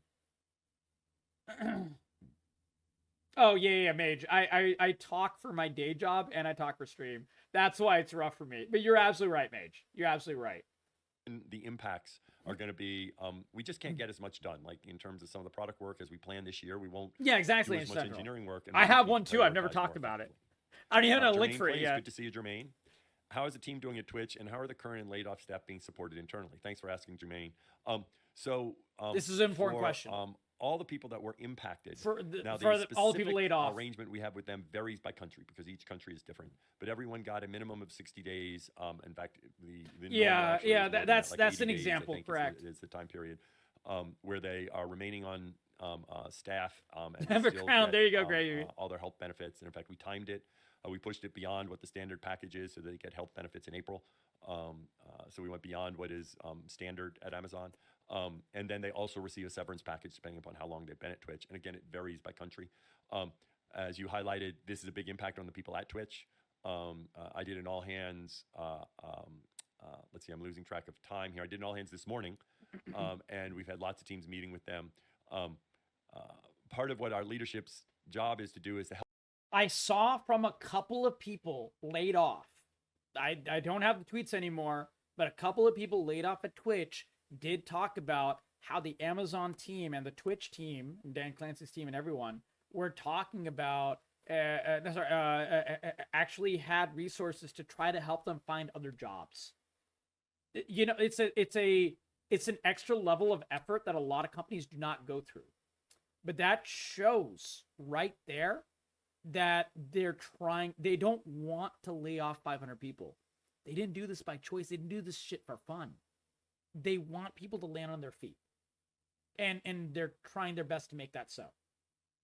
It is a very important context thing. I've dealt with a lot of people on Twitter today. They were like, Twitch has no heart.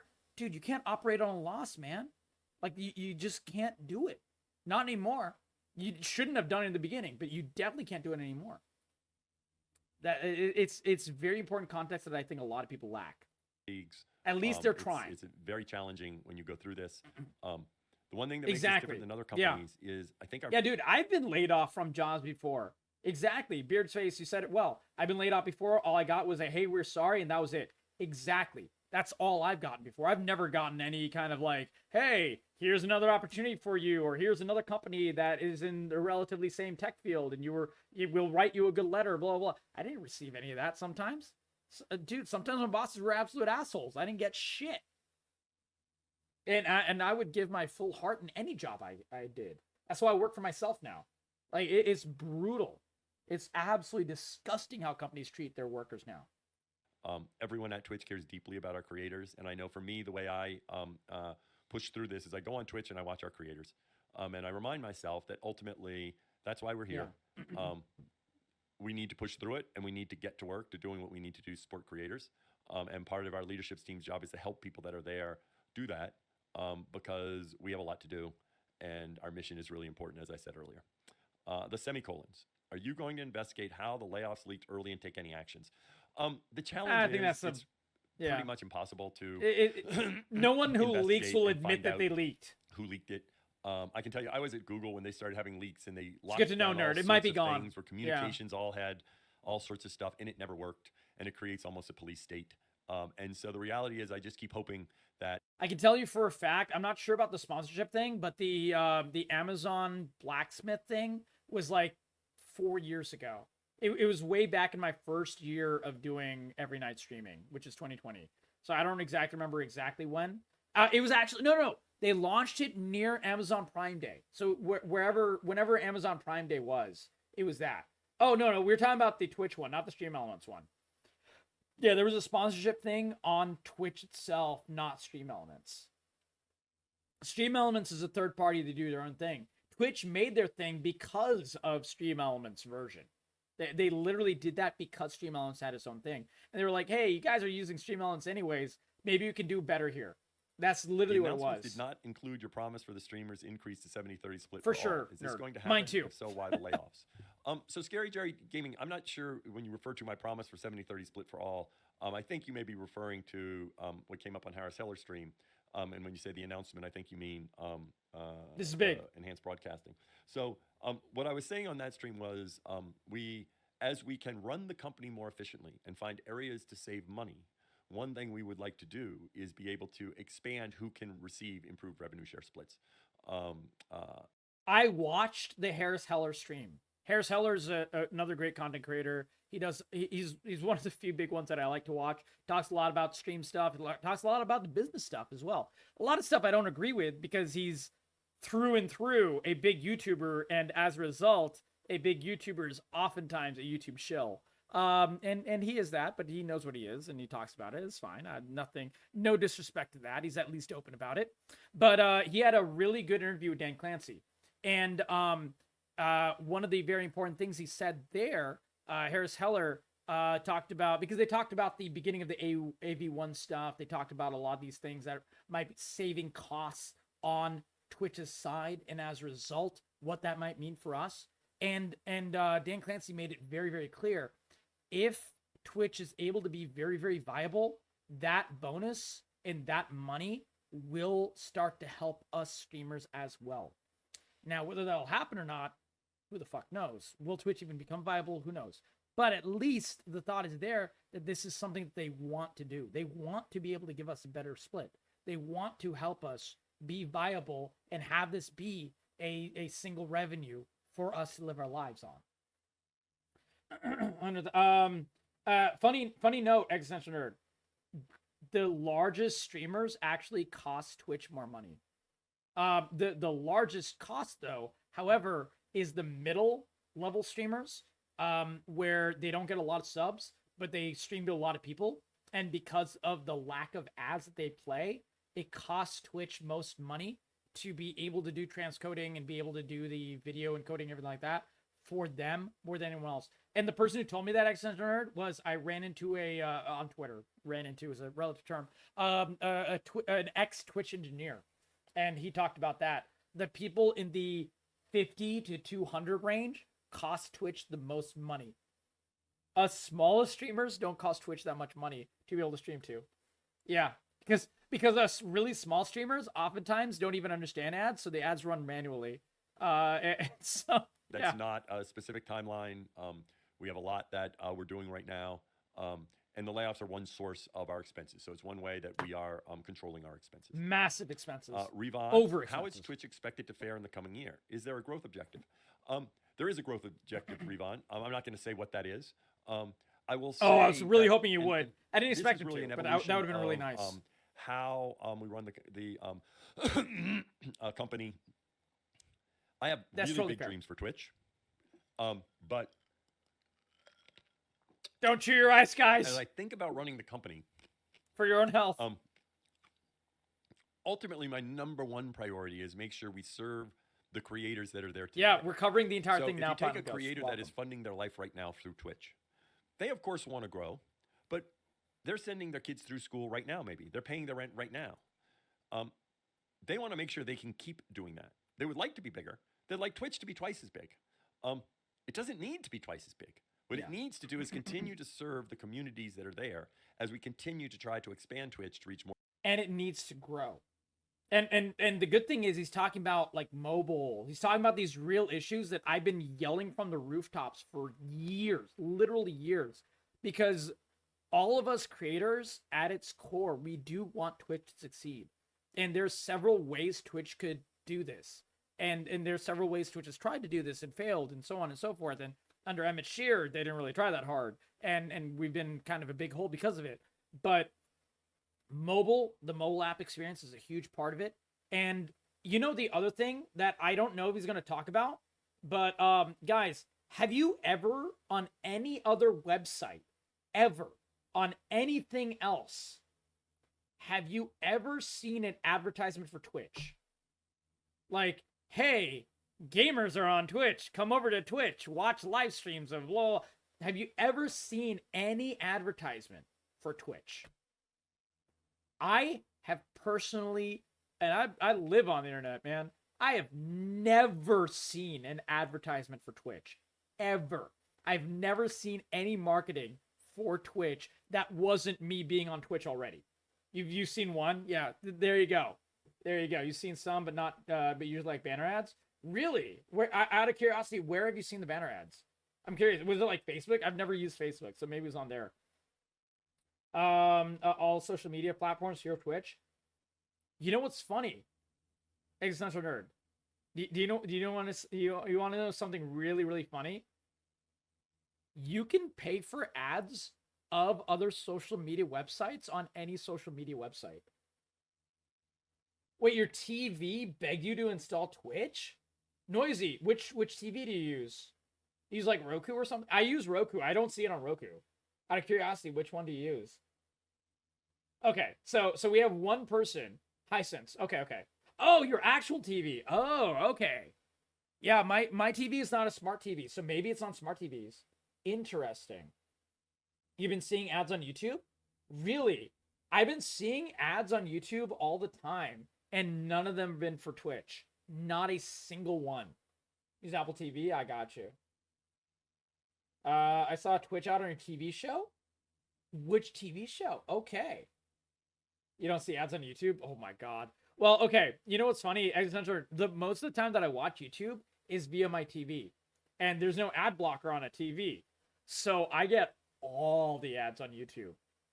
Every single time I watch anything on YouTube, and I've been watching Critical Role regularly, for example, amongst like, you know, sometimes I'll watch Talkcraft videos or Pesty or whatever. And ads are like, sometimes they're like every fucking 5 minutes, man. It's disgusting. People complain about Twitch ads all the time. But like, bitch, have you used YouTube without an ad blocker? Because that's what my TV is. There's no ad blocker on your TV. Man, that shit is disgusting. That shit is disgusting. Twitch was actually mentioned on Big Bang Theory? Wow. Interesting. Okay. Well, that's good. That's good to know, Hamshank. However, I will say that I have been on the internet since the internet existed. Let's just say I watched TV before we had color TV, guys. I'm that old. Granted, I mean, my parents we grew up poor, so we couldn't afford a color TV when color TV was out. But whatever. Guys, I have not seen a Twitch ad on any website ever. I will say that. I'm glad you guys have. A couple of you have. That's good. Still a very small percentage. I have not seen a Twitch ad on anything ever. Literally ever. No hyperbole. No hyperbole. Either my TV alone. Hey, nothing wrong with that. There you go. Raspberry Pi. I don't even know. Dude, people talk about Raspberry Pis, and I'm thinking of, like, food. I'm tech idiotic. Noisy. That's fair. I'm glad you can do it. That's good to know, but I'm so bad at that stuff. People.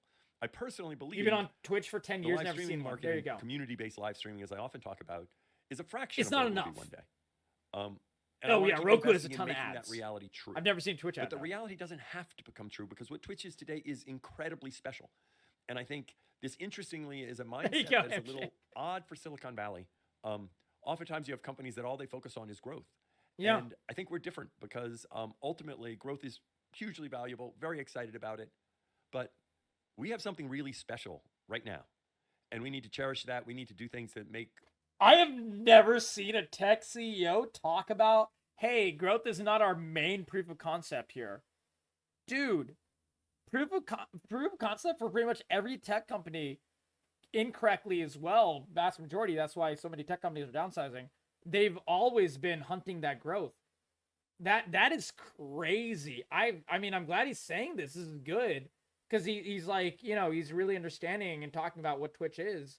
Yeah, Twitch's growth is tied to the content creators. Yeah, I agree with you, Existential Nerd. However, I think that if you put an ad in Latin America, or, you know, like other parts of the world, and even the US, like, dude, like, people would use Twitch if they knew NFL games were on Twitch. People would use Twitch more if they knew you could watch wrestling on Twitch. Wrestling was a huge thing on Twitch at least a couple of years ago. I don't know if it still is.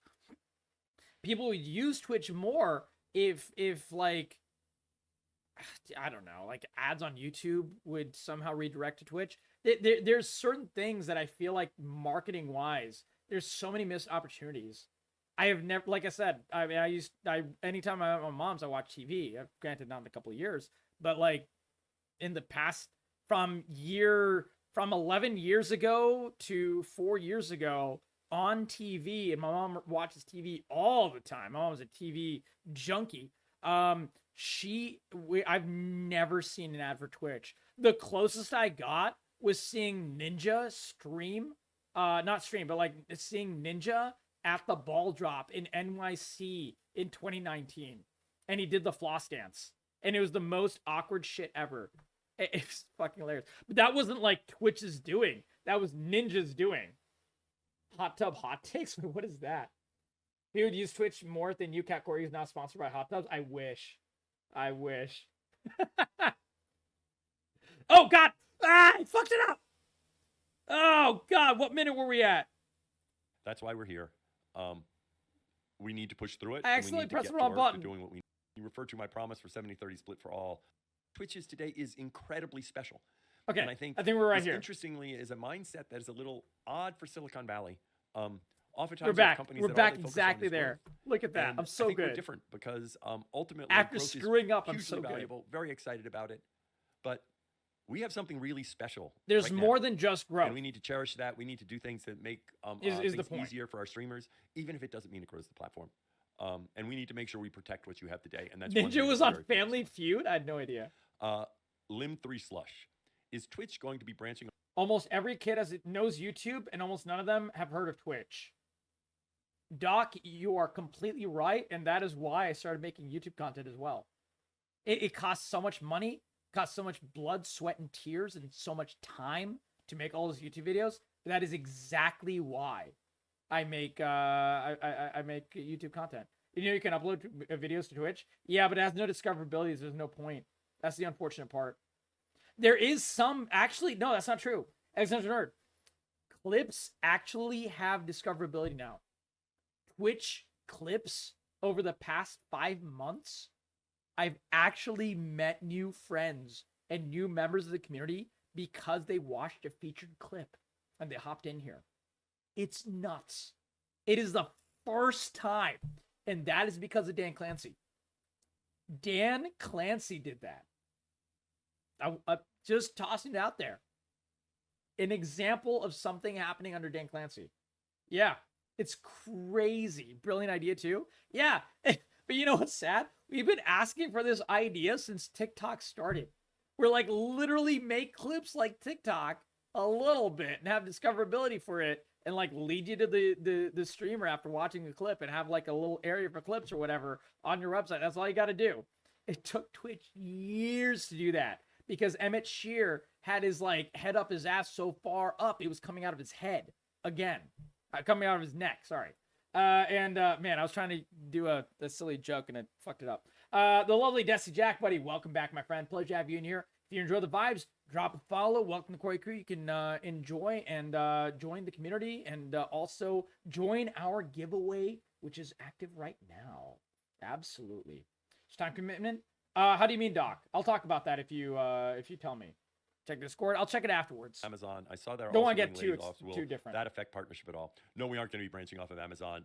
They're doing layoffs again, and I know many of you don't. They are doing. Understand this because you don't necessarily live in the tech space. You know, I was at Google from 2005 to 2014. Ninja on Family Feud. We'll check that afterwards. I'll definitely see it. The tech space, I think, has this idea that because an organization is bigger, that will necessarily drive growth to the exactly. service. Sometimes that's true, but sometimes that's not true.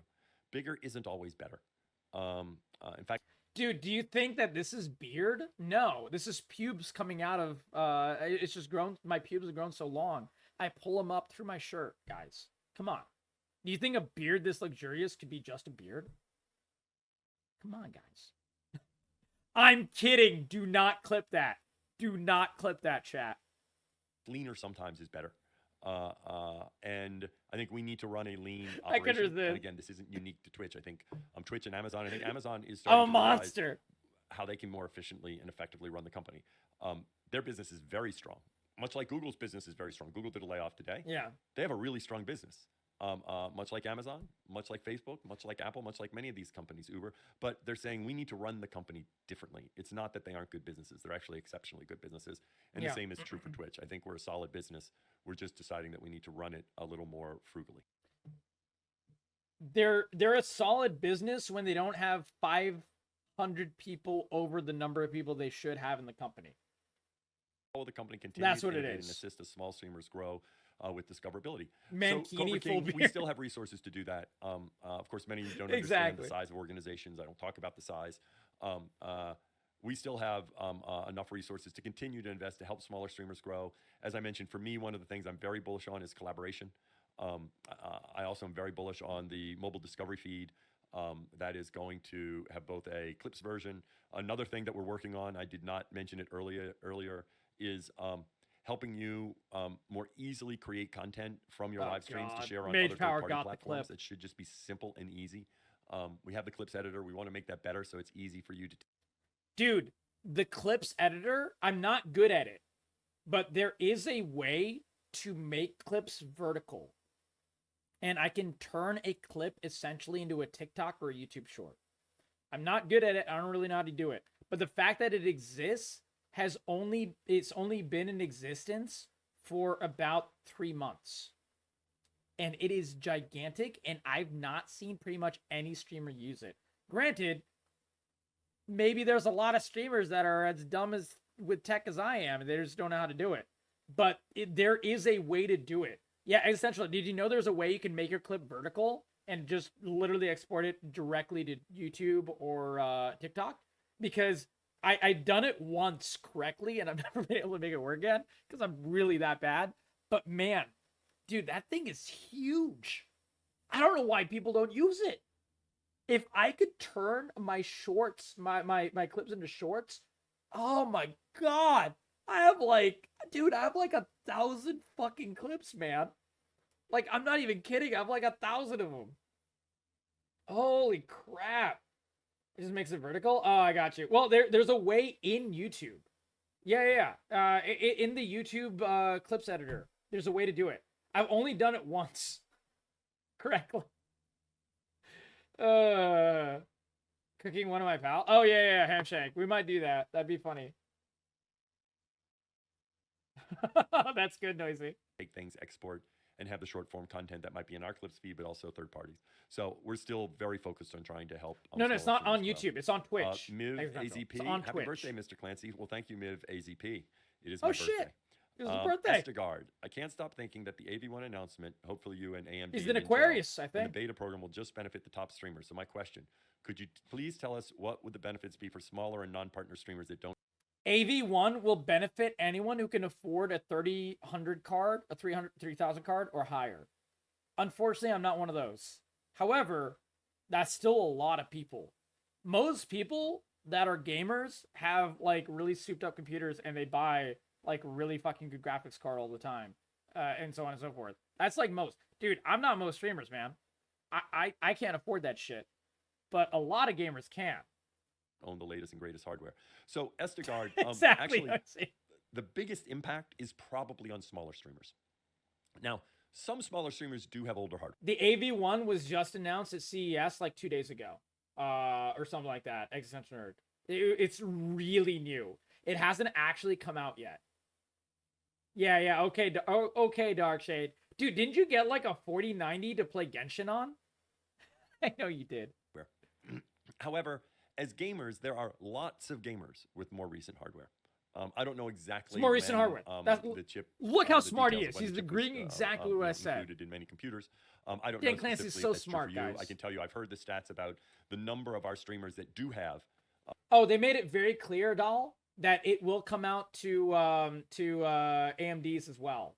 They did say that, so do not worry. This AV1 stuff for you to encode on user side will absolutely, positively 100% happen on non-NVIDIA cards as well. But right now it's starting with the NVIDIA cards, but it will happen with the other ones. I mean, Mage, we're recording a YouTube video, so sorry. With 3 or 4 the blurbs don't work. When you're starting out, you may not get it. And when you don't get transcodes, it really makes it hard for people to watch you on mobile. This is particularly true in developing countries. And so this ensures transcoding for everybody, which is something we've always wanted to be able to do, but it's prohibitively expensive for us to buy the computers for that. And for those people that are getting transcodes, they will be able to get higher quality because the computers that you have are newer than the chips that we have that are doing the transcoding. So you can get. Like I said, transcoding made my viewership jump as soon as I got transcoding unlocked, which is just luck, really. But as soon as I got it unlocked, I got really, really lucky. Viewership jumped like by 5 people concurrently. People need transcoding.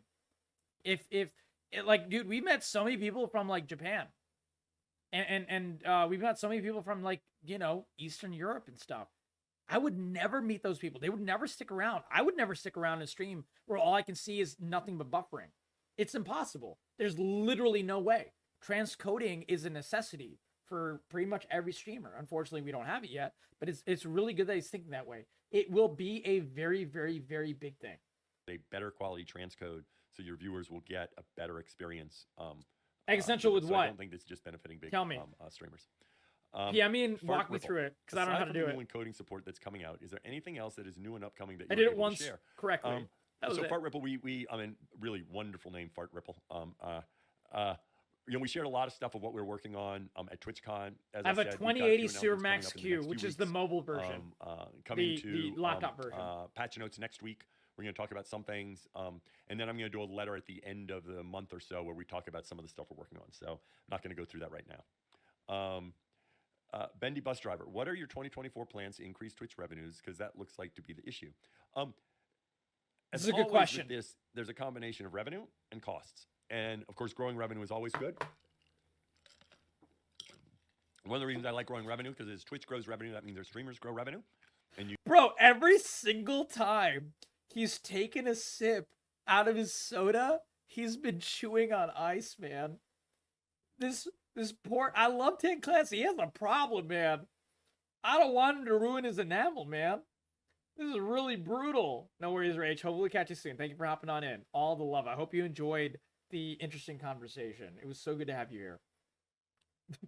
He's chewing on that ice like crazy, dude. do better.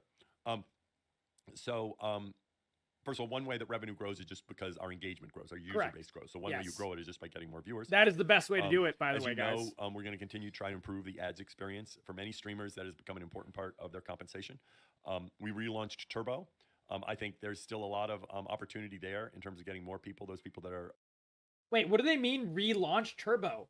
Did they ever unlaunch Turbo? Turbo's been a thing the entire time I've been on Twitch. Did Twitch Turbo disappear? I will tell you guys, every single person who uses Twitch Turbo, you are unironically making the experience better for yourself, and you are losing Twitch money. As in, Twitch loses money on you. Oh, I thought that meant you have... Okay, so you do have Twitch Turbo. But yeah, he said we relaunched it, is what I'm responding to. Which means that at some point it was gone. And I'm like, when the fuck did that happen? I've never seen it not here. I've never had it personally, but like, it's just weird. I will say, guys, if you want to make Twitch lose money, use Twitch Turbo. It's very good for the user experience, and Twitch loses money because they make more money on ads than they do Twitch Turbo. 100%. Turbo, I think, like that. I think that's an opportunity to give people an ad-free experience. We're looking at sponsorship. I talked to that earlier, where we think for streamers, we can create an enhanced experience to help more streamers find sponsors. And then continuing to improve our cheering and our recognition loop for your viewers when they contribute to you. SickNarf. All good Twitch things. Take precautions in the future to prevent from growing too big, as this is the second mass layoff. Will this ensure no more mass layoffs in the future? So I can't promise about the future, but I can tell you... I have the storage, I'm going to focus on your first part. Prevent from growing too big. I will tell you, I am going to be very careful about growing the size of the organization. And in fact, as we have natural attrition, one thing we... Dan Clancy has a gun to his head by Amazon. He is literally not allowed to grow Twitch by too much. He is legitimately not allowed. I can tell you that much. Having dealt with like small subsidiary companies that have a certain chunk of people, and if they grow too much, the costs get exponential. I've dealt with this situation before, and there is a hard cap on how much like your viewership has grown versus how many people you can hire. And he will never be able to hire 100 people in one go or something like that. There's no shot. Straight up no shot. Can always do is when someone leaves, make sure that we still need that function. They're getting rid of redundancies. So I'm going to keep and always make sure that we do not grow too big, at least as long as I am here, because I don't want to have to. He has no choice. Just Twitch plan to revisit the implied nudity policy in the near future. Ooh, big question. I think that's a good question. I'd love to hear from the community. I think the policy is a reasonable policy. I can tell you that it could be reconsidered once we have the ability to blur thumbnails and for viewers to say, I don't want to see sexually themed content. Those are two things that we're working. Holy shit. He just nailed two of the really big issues of what they had.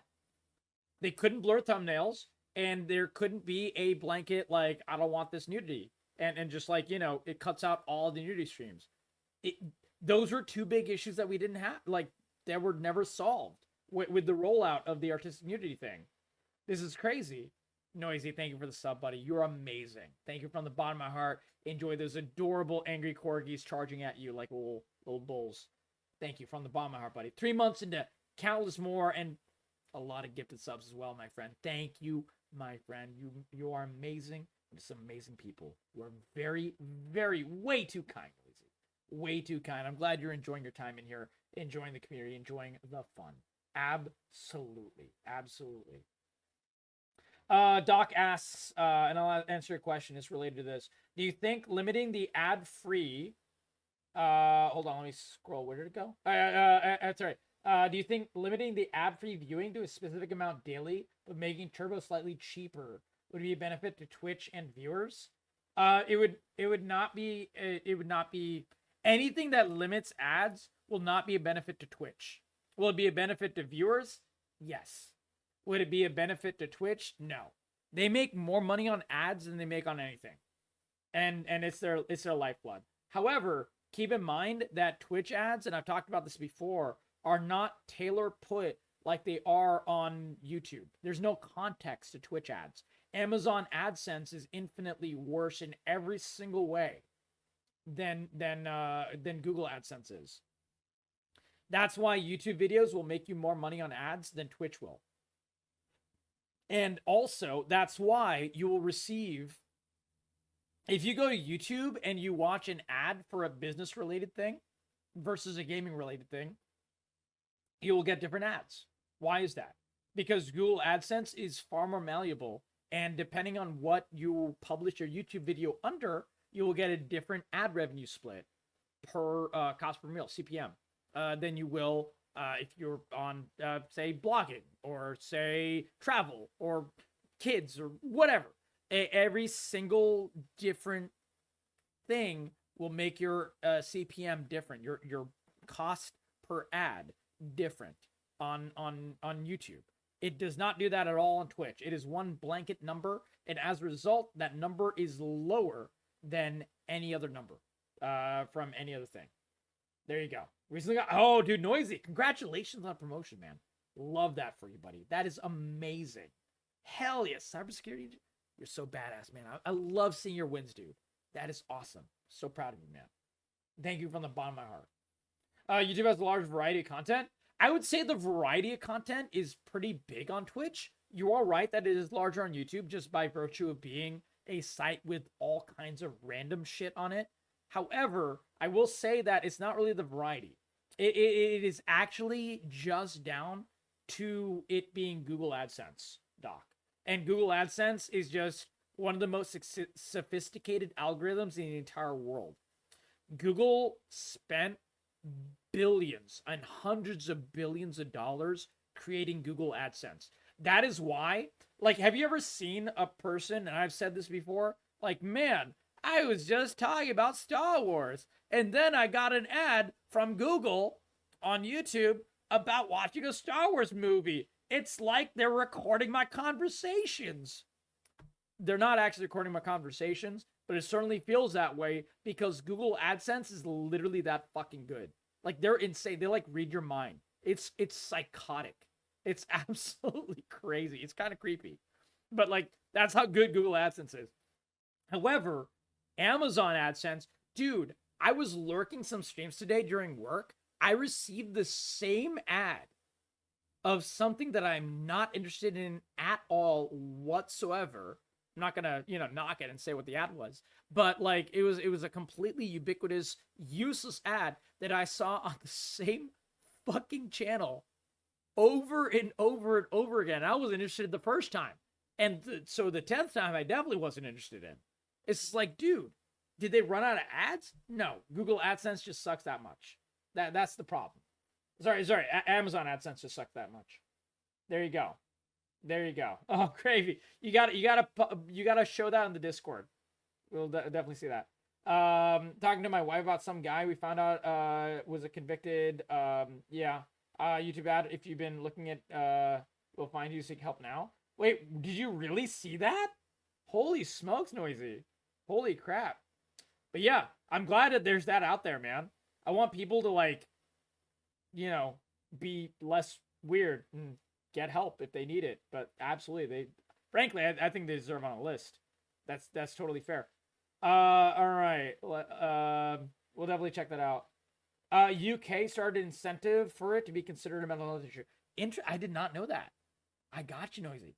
Do you live in the UK, buddy? I did not know that about you. So you lived in the UK. Call here for help. Hey, look, you know what's good? That people who do that will get help, but also they'll be put on a list, which is good. But both are good. Both are good. On So that for those Personally, people, I think or that. for younger people and minors, people between 13 and 18, that make it harder to find the content. But Oh, dude. Oh, hold on. I was talking about ads. Okay, one of the big issues of why Amazon revenue has gone down, and we don't have the numbers for this, so this is just speculation. But with the artistic nudity stuff, with everything blowing up with that, remember where we had the topless streams and everything like that? Guys, if you don't think that affected ad revenue and advertisers pulling out, my friends, you have not paid enough attention to any of the things I've been talking about with ads. Absolutely. I announced this would happen way back when this entire thing became an issue. I'll probably link you the video at some point as well. But man, there is no advertiser in the right mind that will not try to pull out or at least lower the amount of money and try to get a better deal for their ads on a website because of that issue. 100,000% that affected things. Absolutely. Absolutely. Because your ads, for example, Mercedes-Benz will have the same chance of appearing on a titty streamer as it will, someone playing League of Legends. That's not good. That's not good for the brand. That's not good for Twitch. That's not good for the streamer. And that's not good for the viewer. That is not good in any way, shape, or form. Yeah, exactly, Noisy. Completely agreed. And, there you go. Congratulations on getting married, Noisy. That's awesome, buddy. Hell yeah. We can once we have that capability. Excellent, great. I will say check it we've out. said this before in terms of the art policy, in terms of the ability to use the human body as part of your art expression. I think as we improve the product, we might be able to revisit that one. I probably care more about that one than the implied nudity. All right. Pirate. If we do not enforce the rules correctly as we have them, Amazon and Twitch will still face the same issues. And ad revenue will be further cut, and the website will be in further dire straits if that does not get fixed. Because right now, it is still very much a wild west of who knows what will get what banned. Sorry, who knows what will get who banned. And people keep pushing the envelope, and they don't get banned for it. Some of them do, and it's only like a 2-day ban, and they just take it as a vacation and then do the same shit when they come back. Repeat offenders do not get worse punishments as well. Evading, yeah, punishment evasion. Exactly.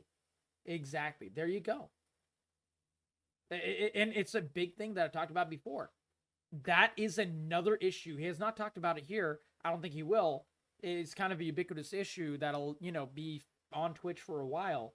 But this is a very, very big thing. Be discontinued due to lack of profitability. Things like hike the challenge or end of year bonus. I talked about that earlier, so I'm going to keep moving.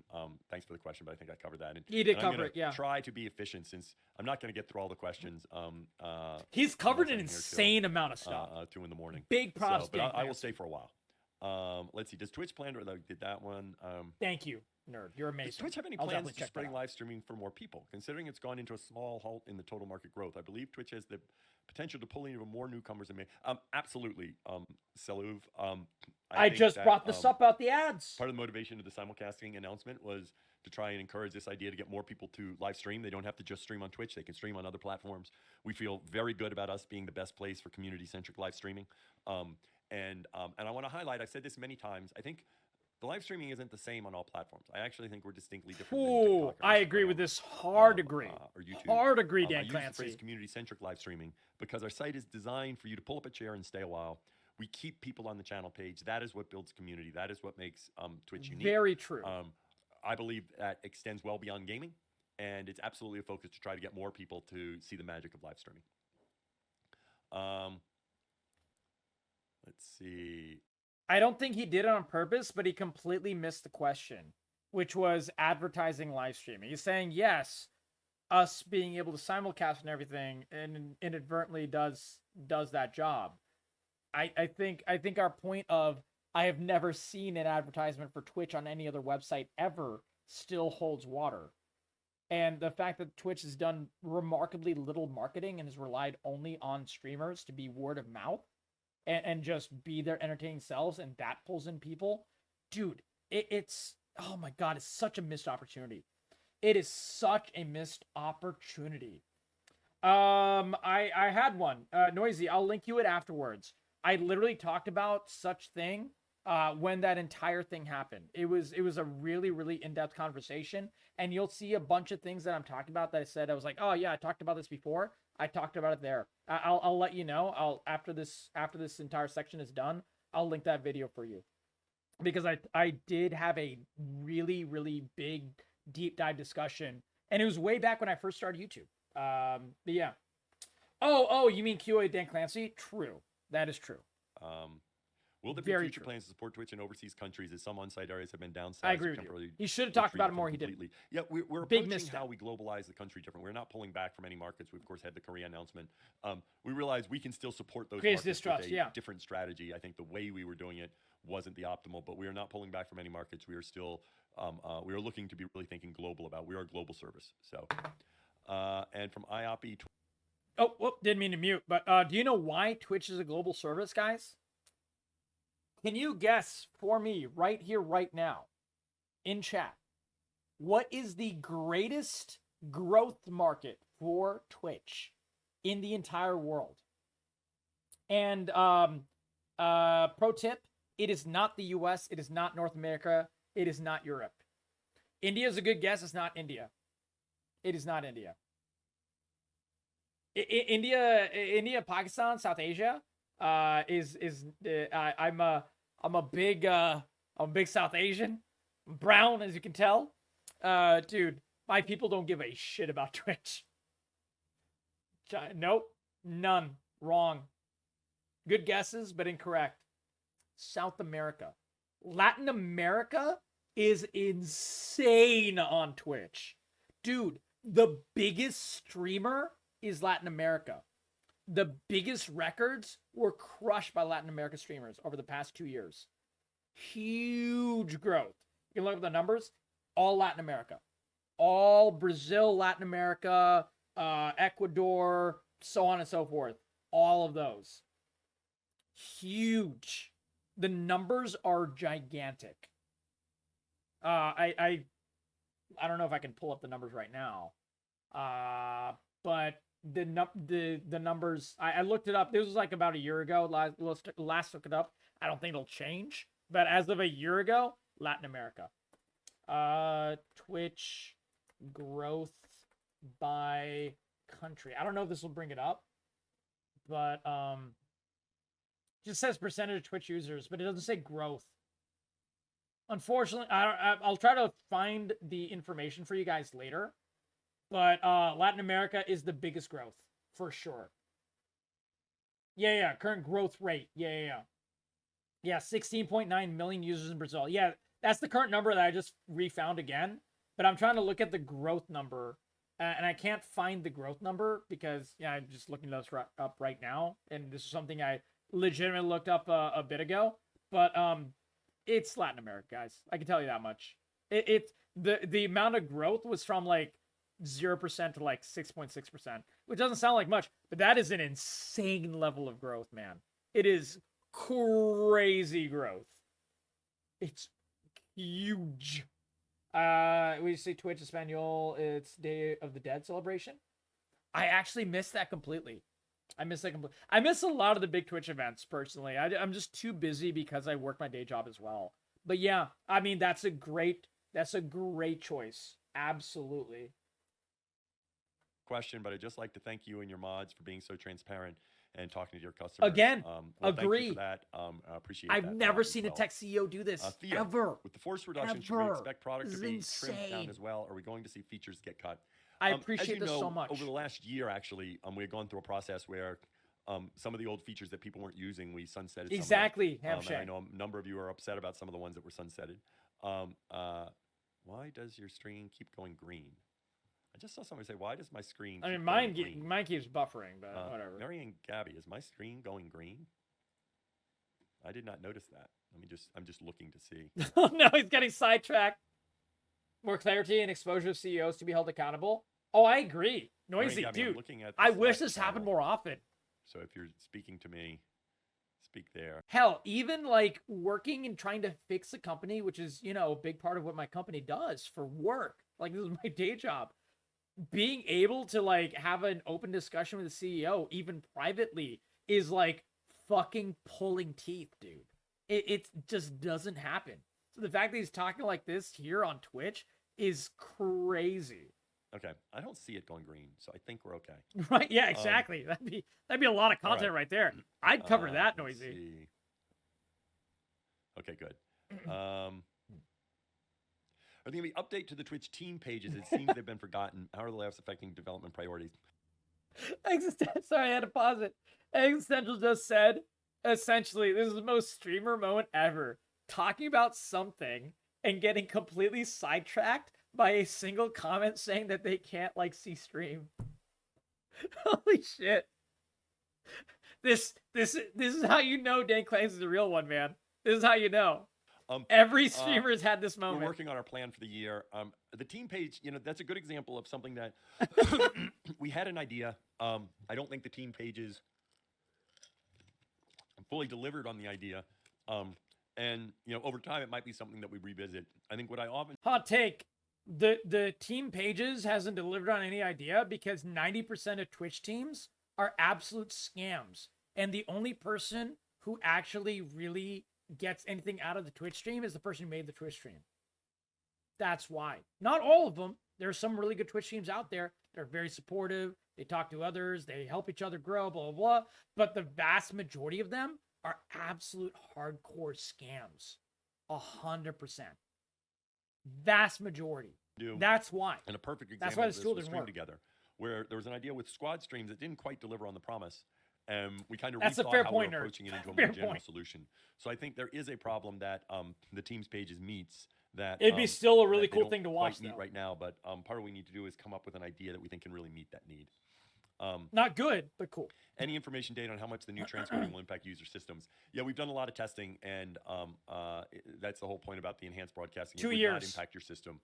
I think I think the AV1 encoding will hit over the next 2 years. This is not something immediate. This is something over the next year and the year after that it'll start to actually reach us to be able to use AV1 encoding. And I thought it'd be really bad for us because I was like, man, it's going to screw over my computer. I can barely run shit as it is. I talked to so my really good friend, he works for Power GPU. Drunk Kev.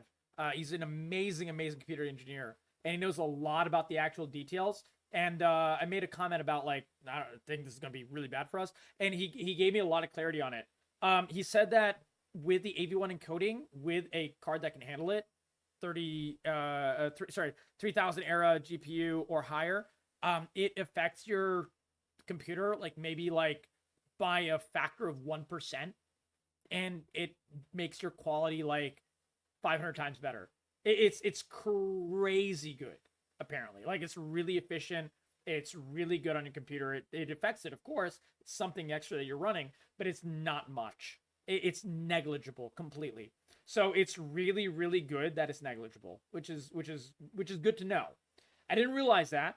I was very, very worried about it very, very openly on social media earlier. And just to give you a heads up, apparently for us non-tech people, it's going to be okay.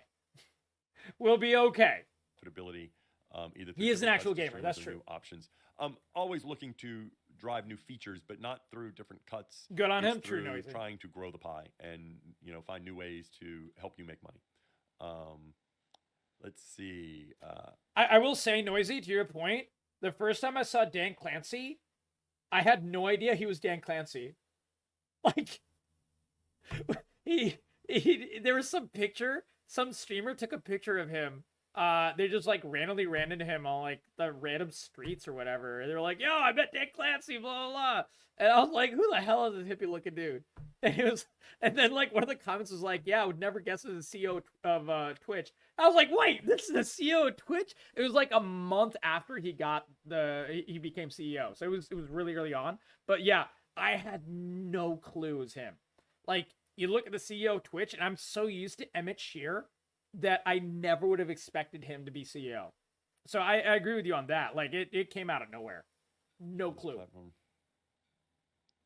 Will splits for subs, bits, etc. be reevaluated? Many of my favorite creators on the platform closed it down to not being able to make a living through streaming. I think I've talked about that in Yeah, general. he's We're gonna talked about it continue to already. Look at that, and He we have a wants to. framework. So It's we an always like to find ways as to it happens help basis. you make a living on this. Does it make sense to stop doing Twitch cons for a few years to save money? No, I don't think so.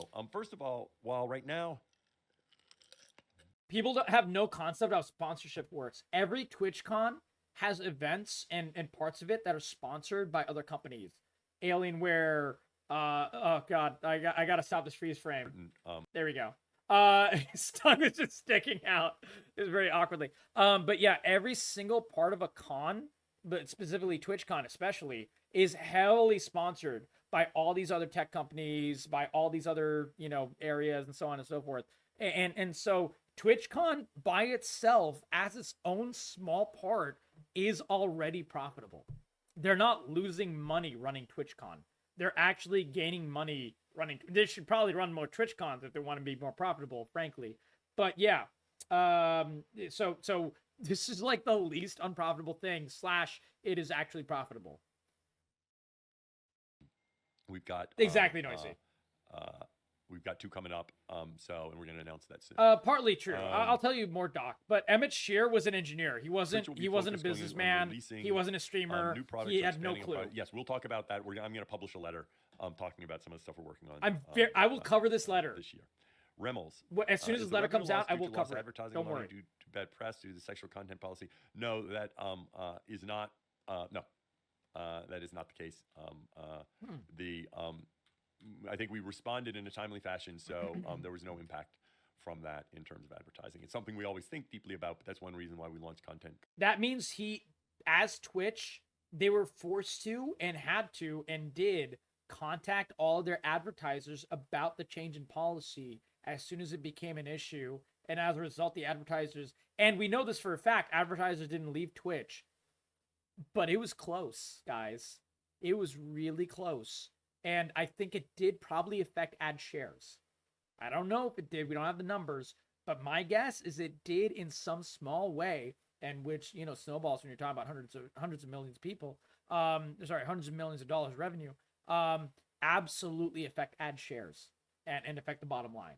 That is the real key. You're doing as a CEO, Clockwork Adrian. Good question. It's something, that I need to continually evaluate. Exactly, nerd. Correct. Correct. I think it's a little centric for me to evaluate and to share that. I can tell you I've really enjoyed being CEO, and I've enjoyed spending time with streamers. I know streamers have enjoyed the transparency we've had, and we're going to keep doing that. And that's not just about me. It's about the whole team that has been working to try to evolve how we communicate with the community. I can tell you shockingly accurate. With these layoffs, one area that remains very important is how we do scaled communication so that we can get information out to all members of the community. Yeah, this is important. And do things like Unity Guilds, which have been a huge success. So we're going to continue. I don't know what that is. Unity Guilds. I don't know what that is. Let's see. Twitch, how do you think the longer and mandatory ads help new and minor streamers? If anything, does Dan Clancy have a Dog Clancy? I want to see Dog Clancy. Can anyone find Dog Clancy? I'm curious what kind of dog Dan Clancy has. Any dog is a good dog. I'm just curious what he has. And so one way that the people that sub to you is only a fraction of your community, and it's ads are a good way that you can make money from your whole community. And we haven't seen the problem you're alluding to. Let's see. 8-Bit Dylan, what steps are being taken to make sure morale within the company stays high during times like this? Double. Yeah. I said this earlier, and for me, the big thing is to get everyone to focus on our mission and what we're doing to service your streamers. Everyone at Twitch is very passionate about that. They're passionate about the community. I think this is one thing that makes Twitch. The layoff is harder. Yes. Because we care more. Impacted are part of the community. Yes. I also believe in some ways the amount of people working at Twitch that lost their job and had other people working at Twitch direct them to a game dev or something like that, or some other tech company or whatever that was looking to hire, and they found another place. It was really heartwarming. I saw it happen 10 times on Twitter in the past 24 hours. It was crazy. It was really nice. Doesn't often happen. It very rarely happens that way. And happens more often in gaming than anything. But definitely in this situation, it happened a lot, and it was nice to see. And I think part of the reason is that the Twitch people, the higher ups, actively tried to make sure people could land on their feet. It's a shitty situation. It's not good. 500 people, 35% of your workforce, laying them off, brutal. No matter how you slice it, but at least they're trying to do right. You know, it's not it. It often doesn't happen. The vast majority of times that I've seen this happen, guys, and I work in business, it happens all the time. It does not happen that way. They don't give a fuck, generally. It's easier to work through it because you know that we need to keep working to serve our It's a streamers, no and the bueno people at Twitch situation. care about Correct. the streamers. And so that is what I focus on, because I know that if I don't keep focused on what we need to do so that we can I'm not make sure who that is, decisions, Hamshank. use the resources we have effectively, the people that are impacted is you. And so that is the way that I fight through it. And I think it'll take time, but I think that'll be true for people at Twitch because It'll take time. they care deeply about our mission in our community. Let's see. We won't see How Twitch exactly in a does growth the Partner phase for the Plus bar next work? year. I've seen people miss at it because least. of how it doesn't update in real time, and been 5 points off for the month when they received multiple tier 3 subs in that month to fill it out. If for any reason it's like not updating in timely fashion, please get that information to me. This is the first time hearing of that. I know I've had a lot of people say that they were watching it to get over it. So I've not heard anybody say that because Correct. That they didn't have the Exactly, information. nerd. Very true. The way it works is There's still a lot of companies you hiring, need to be though. over the threshold for 3 consecutive months. And I've had a number of streamers say that they have got their team, their community to support them. I know I've done that for many streamers where I've done tier 3 subs. So, but if there is an issue, we'll definitely look at it. Let's see. How does saving money from staff and then giving more to select streamers drive the organization as a whole towards the goal of profitability? I'm not sure when you say to select streamers. Yeah, that makes no sense. I mean, the second part made sense. You're cutting costs. costs. Very clear that what we want to do is move towards a common framework. In fact, we're moving away from this idea that top streamers get some outside deal or some special deal or some different deal. We want streamers to all have a Fun note, out of all the websites that are like live streaming websites, YouTube Live, you know, used to be Mixer way back. It used to be Facebook Gaming way back. That's dead. Kick and so on. Twitch doesn't give special contracts often to streamers. Very, very rarely. And even for like the toppest of the top streamers. That's why a lot of the big streamers move for free money to other websites all the time. It happens all the time because Twitch does not offer big deals. Twitch is not paying big deals to streamers, guys. So let's clear that misconception up. They don't offer it. They don't give you, you know, $2 million to be exclusive to Twitch. They don't give a fuck. They literally don't care. Yeah, exactly. All the people leaving Twitch, generally, as soon as their contract runs out, they come back to Twitch because their viewership dropped by like 80%. There you go. Exactly. consistent framework that's transparent. It just doesn't happen. And so it is the fact Twitch doesn't that, spend money on that. We They do don't need have to. enhanced revenue share for a class of streamers. And as I've said, it's something we'd like to continue to lower that threshold. Part of that is because with the resources we have, we're very focused on making sure we can benefit those people that are depending upon Exactly, Twitch for their etc. livelihood. True. And that's the priority we have as we are You went to able multi-streaming make more technically, but resources yeah, available. true. How did Twitch losing big streamers to other platforms affect revenue? Dragon Techie, not much. There's always some effect. I don't know if we'll ever find the numbers, but I would love to show you the numbers because I'm pretty sure it'll show big streamer leave Twitch to go to Kick or YouTube or whatever, and very few people follow. Some people from the community of, say, a CapCorgiTV or a Ninja or whoever will follow, but very few. There's a reason Mixer failed, guys. There's a reason Mixer failed. A lot of the big streamers that went there, they didn't get any success there. They got their money from the exclusive contract. Ninja got like what, $10 million, something like that. It was a chunk of change. He made bank, and then he left as soon as he saw that it was a sinking ship and came back. There you go. That's exactly how it works. Only watch one streamer, so there's certainly an impact. I can tell you the Exactly, cost etc. of retaining. Also, those have way streamers, too much. a A lot of would have people who been far move. I more- won't say that everyone who moves is this way because I would never, generalize like that. But I will say a lot of the people who move have no concept of the amount of blood, sweat, and tears their community puts in to supporting that person. I would never disrespect my community until Twitch literally implodes to leave Twitch and be like, hey, I'm going to Mixer or some shit like that. I would not do that. Every time a big streamer does that, I have to think to myself, does this streamer give a shit about their community? Like, sometimes, like, if it's someone who's like 4 viewers or whatever concurrently or something, that's different. I'm talking about like a sizable community. I'm talking about a sizable community. A lot of times you find out they literally don't give a shit. They literally don't give a shit. Every time I've seen a big streamer leaves Twitch, it said W for Twitch. This is what Noisy's saying. 1 is free advertising. 2, they usually come back with additional viewers. And 3, more free advertising upon their return. Yeah, I mean, that's one way to look at it. I will say that one big thing is that people who are doing I'm streaming on Twitch for an hour and then I'm going directly to Kick and you should follow me to Kick, that physically did very much harm Twitch. There's no doubt about that. And they were abusing the system. And that shit still happens. There's no way to really stop it. But that shit became a very, very unpopular as soon as they realized a lot of people weren't really following them to Kick. And they weren't being funneled into all the fucking gambling and shit like that.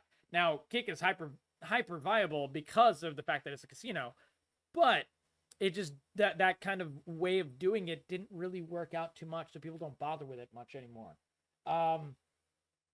Yeah, exactly, Noisy. Well, the thing is, it was under TOS to not do that. However, it wasn't enforced.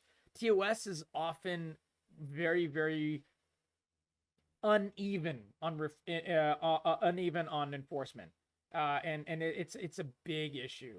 I wish it wasn't such a big issue. I think like more even and clear enforcement would only be a boon to Twitch, in my opinion. However, I don't see that changing anytime soon, especially with people working at Twitch leaving Twitch and not being on Twitch. They don't enforce copyright very well. Oh yeah. Oh, you mean Kick? Oh, oof. I covered that. I don't have a YouTube video for that, but I did like an entire huge conversation of the issues of DMCAs and copyrights on Kick. And I will say, and at least a small reiteration, as soon as the first big music company or whatever figures out what Kick is, holy shit, man, they're gonna get reamed. And the other part is Kick is backed by Stake. Stake is a casino. Casinos don't like regulatory agencies looking into their business. As soon as that becomes an issue from Kick leading to Stake, Stake will not hesitate to nuke Kick from orbit. That will happen at some point. I have no doubt in my mind. When? Don't know. But it'll happen. And the more the Kick streamers keep trying to, like, you know, stream full NFL games and full movies and stuff, the more opportunity that has for Stake to get their ass reamed in. It's a trend that I don't see going well for them. And frankly, it couldn't happen to a worse fucking company. I'm not a big fan of casinos. I made that very clear. And it's probably going to happen at some point. Just saying, and it's going to happen at some something that point. we've been very clear about. We don't want to do that. Yeah, because the only exactly, way to do that exactly. then is to have this unbalanced, where we make up for that on smaller streamers, and we don't want to do that. Darth Ronix, how will have helped with safety measures on Twitch? Will there still be a staff to help with bans and appeals? Yes, absolutely. Still a staff. Yeah. We're in fact we're working on improving the process and streamlining the process. This should not affect. I'm pretty sure a lot of the people that were laid off from Twitch were not just QA people. Like 500 people is a lot of people. If it was just QA people, just mods and stuff, dude, Twitch would be on fire within a week. There's no way. People on Twitch are still getting banned all the time. Dan Clancy is too much of a real streamer to make the huge misstep of, you know, just getting rid of all your QA folks, which is something that Blizzard Activision did. So they suck for that. But this guy won't do that. There's no way. There's no way. There's no way. The ban appeals. something I spend time on. There you It's go, important. It's nerd. something, Yeah, absolutely. We're going to be Absolutely. trying to continue to evolve that process. I We just know know that's math something too that well, matters a but yeah. to all of I know us. statistics too well, Um, and I've dealt all with right, addictions. Now I'm over in the chat. I'm just going to keep going for a little while. My first year of working in epidemiology was a center of substance abuse research, and we dealt with gambling as well. It wasn't substance abuse, but it was still addiction of a different kind. And that is one reason I'm so vehemently against gambling, and so vehemently against gambling on websites like Twitch and Kick specifically. And one reason I'm very vocal about it, it's because I know so very strongly the power of addiction, and I've worked in the space. I've worked in that disease. It's ridiculously strong. Like it's ridiculously horrific, and it destroys lives. It destroys generations. Let me just see. Let's see. Did we get? I think I got all the ones. Basically, we have a spreadsheet where they take ones off, and I think I got most of them. So I will see if I see some in chat. How about make subtitle service in multiple languages? Great question. Ooh, subtitles. Yeah, and that's something actually that question, we've been talking to OBS about. Amans91, I can say your name. I think the way we're eventually going to get here, because the cost of doing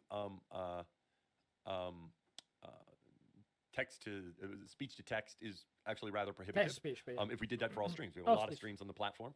It's not easy. However, much like client-side transcoding, all of you have computers often with more than enough cycle time, and there are many third parties that are now building plugins that can go text to speech on. I will say, I have tried to make this stream available for people hard of hearing with captions, and I've tried 4 times with 4 different companies and programs. None of them captured what I said correctly. Not a single one. That is the only reason I don't have captions. Yeah, if the captions became more accurate and inclusive, I'd do it. But they haven't yet. And every time I've tried it, Existential Nerd, man, it was real fucking bad. It was real bad. Like, it completely inaccurate and took up a lot of space. Really hard to manually move and make smaller and make possible for people to use while also not taking away from the stream and so on and so forth. It was very unuser friendly, and so I sincerely hope it gets better, but it's not there yet. It's not there yet for sure. Let's see, chat is flying. Did the implementation? Yeah, exactly. It's additional financial stress for Twitch. I wouldn't say financial stress. It costs money. Wait, shit! I missed it. Was good money to me in doing that. It's important, and I feel good about that decision. I did not hear that. Actually, I just got the cough yesterday, Sean Z. Maybe you saw me a little while ago, and I did have a cough. Maybe it comes on these things. So his throat is fucked up. It just came up yesterday. Hopefully, it feels better. Let's see what else we got here. You shouldn't have been drinking soda. Will Hype Chat ever come back? Truly love that feature. We're gonna use pinned chat. And in fact, I thought we have. We have pin chats. We have literally pin chats right now. Right? I don't really use them. I think it's there. It's not really useful. Is the Twitch support chat mostly AI supported? So no, there's not mostly AI. We do. Thank God. We do have automod. This was a very, very important question to ask, because I hate when companies use nothing but algorithms to enforce TOS and stuff. Riot Games is very guilty of this. They slashed their QA staff and used algorithms. They switched that about 7 years ago. And Riot Games, all of their games, especially League, which I play more than anything, their toxicity had only gone up every year over year. Every single year is worse toxicity wise, because algorithms don't catch everything. They in fact catch most. They in fact don't catch most things. So I'm a very, very firm believer in the human hand with enforcement. But yeah, I'm glad to hear him say no. That's good. Automod uses AI to try and detect things. Use it, sure, but don't rely on it. But only. when you say, I think when you're talking about support chat, you mean our chat bots for streamers, and no, that is not AI supported. Exactly, nerd. Yeah, humans. Correct. I don't think I've ever used it. Some, most I should use it more often. Shouldn't I? Things to minimize. Should I try to use pin chats more often or no? Doesn't mean Goose, welcome. Doesn't mean it always gets it right. We're doing just chatting. Doesn't mean we're not. It's not a bot sitting there. It's gonna be on YouTube soon. The lovely In Lord terms of Goose. the partner, Sleepy Katara, we're continuing Sleepy to work Katara. we of Someone's course, an are more Avatar transparent fan. in what the criteria is, and I would like to be able to talk more about why Our most someone, recent videos were gets the denied. So that's an league area we're patch continuing to notes, look my at. friend. And Let's welcome, miss. see. Welcome. Zabzy, you talked about the live rewind. Yes, it's a feature we've talked about. One of the differences, it is expensive for us because we have so much more scale than many other live streaming platforms. Right. But it is something I'd like to have for a period of time. Let's see. All right. So, thank you for being here. I think I'm going to go ahead and wrap it up. Okay. Let's see. I'll see if there are any more that. This was a massive conversation. Is there any jump out. questions that weren't covered, guys? Are there any experience to improve the mod experience, like introducing? Let's gather patch some deletions? questions if we We need. continue to work on the mod experience. Mods are critical. We also want to work on that on mobile. So that's something that we are going to keep investing in. Dude, the last 2 years have added so many tools for mods and so many tools for me to protect our own stream and everything like that. It's actually insane. The mod view has become so much better in the past 2 years. Dan Clancy, I think, is a big part of that. Like, seriously, it's been so good. It's been so good. Well, ask any right. questions. I'll see if I can cover it. If it's think I'm something gonna wrap too it up. I know broad, I I'll can't tell get to you, everything. and we'll put it up on the I video. want to thank You you can catch all up for on the being video. here. But if it's something specific, I can tell Greatly you. appreciate it. Now, let me highlight. I mentioned that Big hearts, man. we've got patch notes next week. Hold on one second.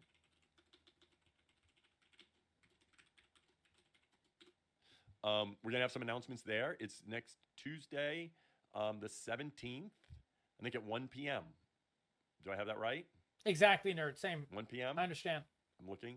I stream at ass o'clock, I'll and be most on mods that. I'm can't gonna stay try up. to I would be never in as expect many of people the to. patch notes as possible. So yeah, it's on it Wednesday. helps not me Thursday, be Wednesday. able I said to the 17th, but do it's on whatever I need Wednesday. to. It's at noon Pacific time. We'll have some announcements, so please join in. And I'm gonna To see if there's anything try left. to be on patch notes whenever I can. It's a lot of fun. And then I was not streaming this week because of the announcement, but I'll be back going on people's streams. I'll tell you maybe that, over the Doc. weekend That's a next good week. question. I want to thank you all for being here. Thank you for all the support that you've been given to the impacted employees. I want to wish them the best, and I want to end by thanking them for all that they've done for Twitch. It's greatly appreciated, and I wish we could have avoided this. And thank you for being here. Appreciate it. Looking forward to more conversations. I've not seen and it, more Dark. ability to answer your questions. I don't know if there's anything else. There we go. All right. So, guys, what do you think? Any questions? I think it's clear. Hyperbole is a fun thing to do on social media for a lot of people. But I can tell you straight up, Twitch is not dying. It is not dying. It is under a very, very important and clear watch. We really, really need to be very, very careful as a community. We need to understand the issues, and I hope this video is going to help. But Twitch is not dying. If Twitch was dying, if Twitch was actually dying and actually dead in the water,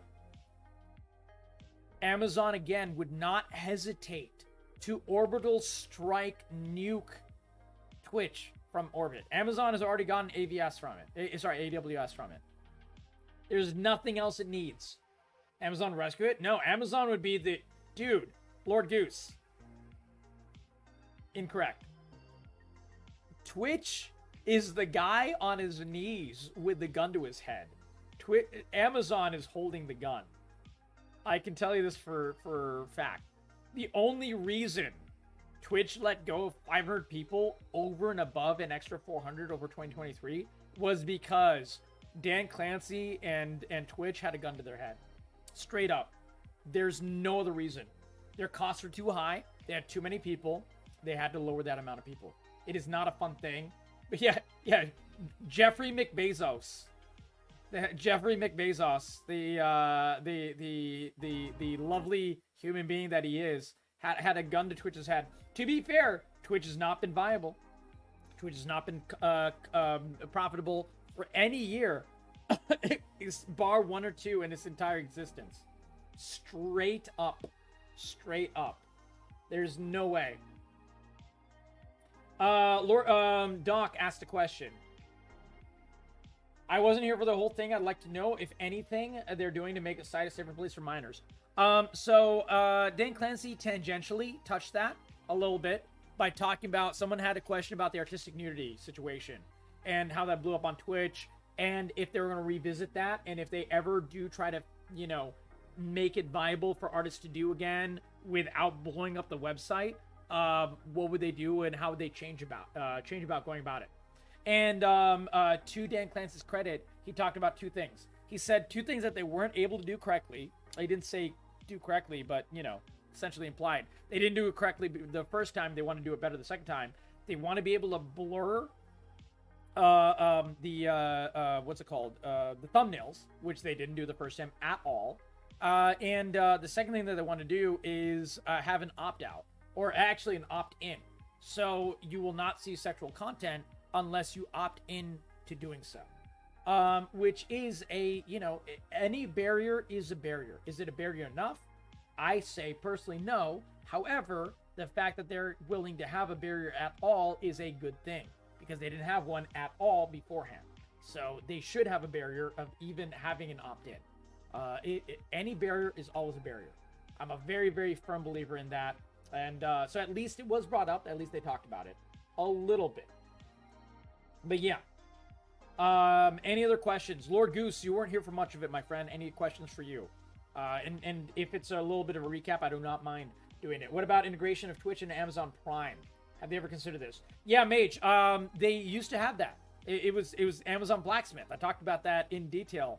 Amazon, in their infinite wisdom, considered Amazon Blacksmith a bad idea, and Emmett Shear did specifically as well. So they stopped using Amazon Blacksmith. It was only around for a couple of months.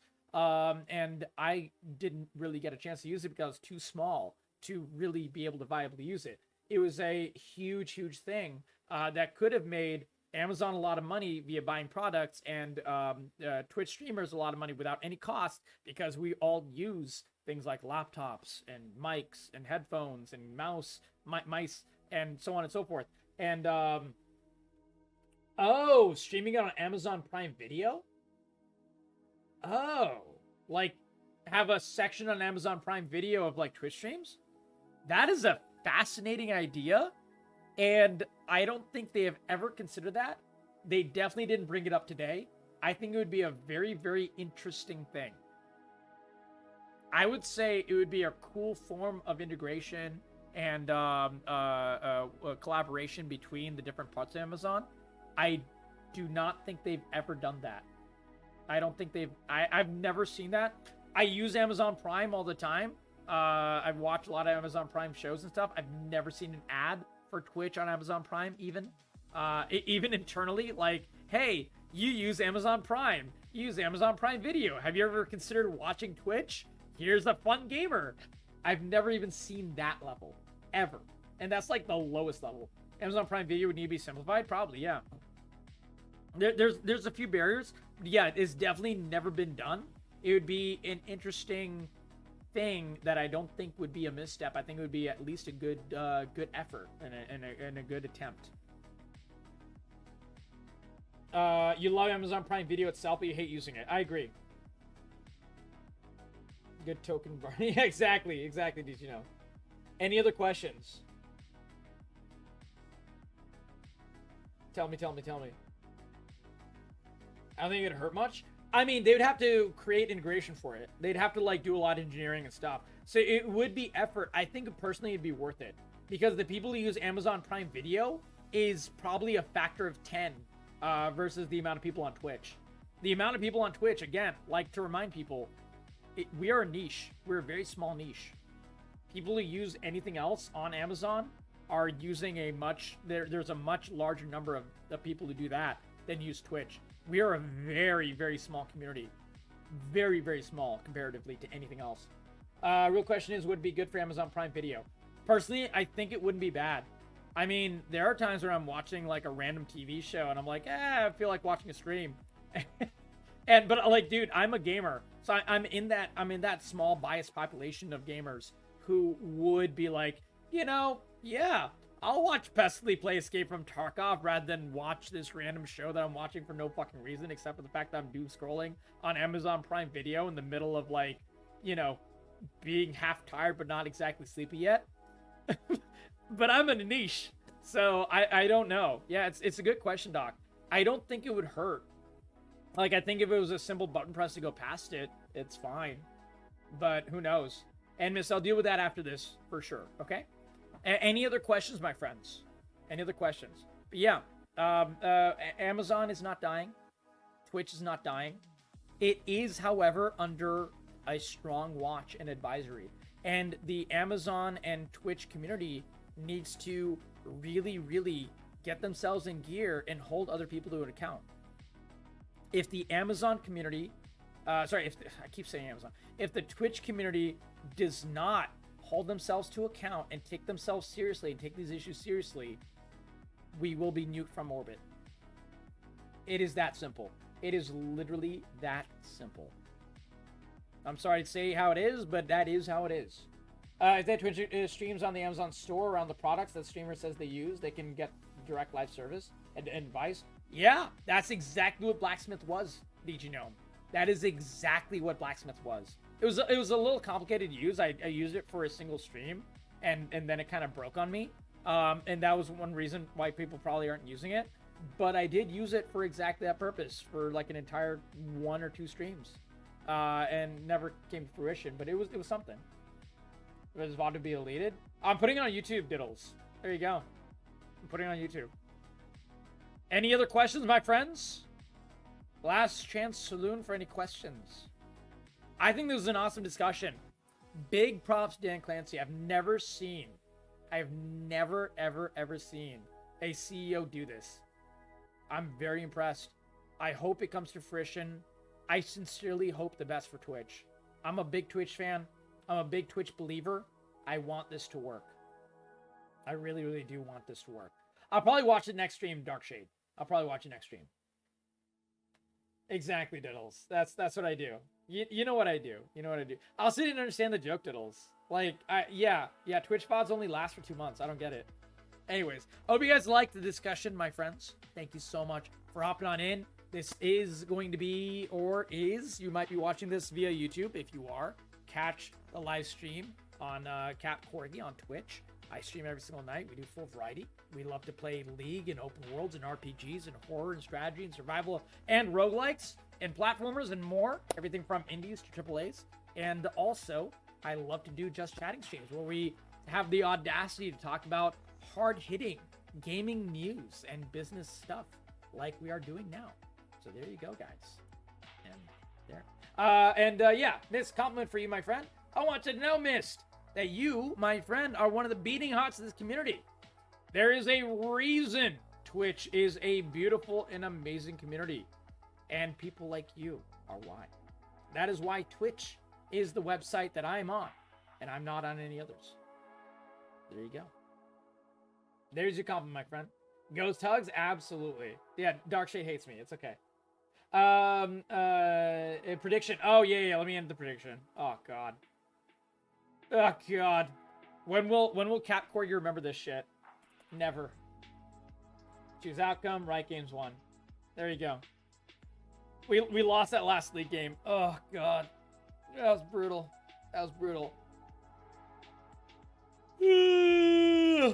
Big yawns. Oh, man. I'm tired. It's 6:30, guys. I'm going to go to sleep. Oh, no. Never mind. 1 second. We got another compliment redeemed. Noisy, my friend. I want you to know, my friend, the only thing noisy about you is your wonderful kindness, love, and fun. So thank you so much for being noisy with it. And I know I'm using a pun out of your name, but it is a good one. So I hope you're enjoying, my friend. We love you tons, buddy. Thank you so much for being you. Thank you so much for being special. And thank you so much for making my night even a little bit better and being in the stream. I hope we made yours a bit brighter. We made you smile and laugh and have a good time. Take care, my friends. Be safe, have fun, and see you tomorrow for more gaming. And we will continue the climbing as well, and maybe, hopefully soon, continue with the lovely Baldur's Gate. I've been missing some Baldur's Gate, man. We need to start our solo run again. Busta Chimes needs to live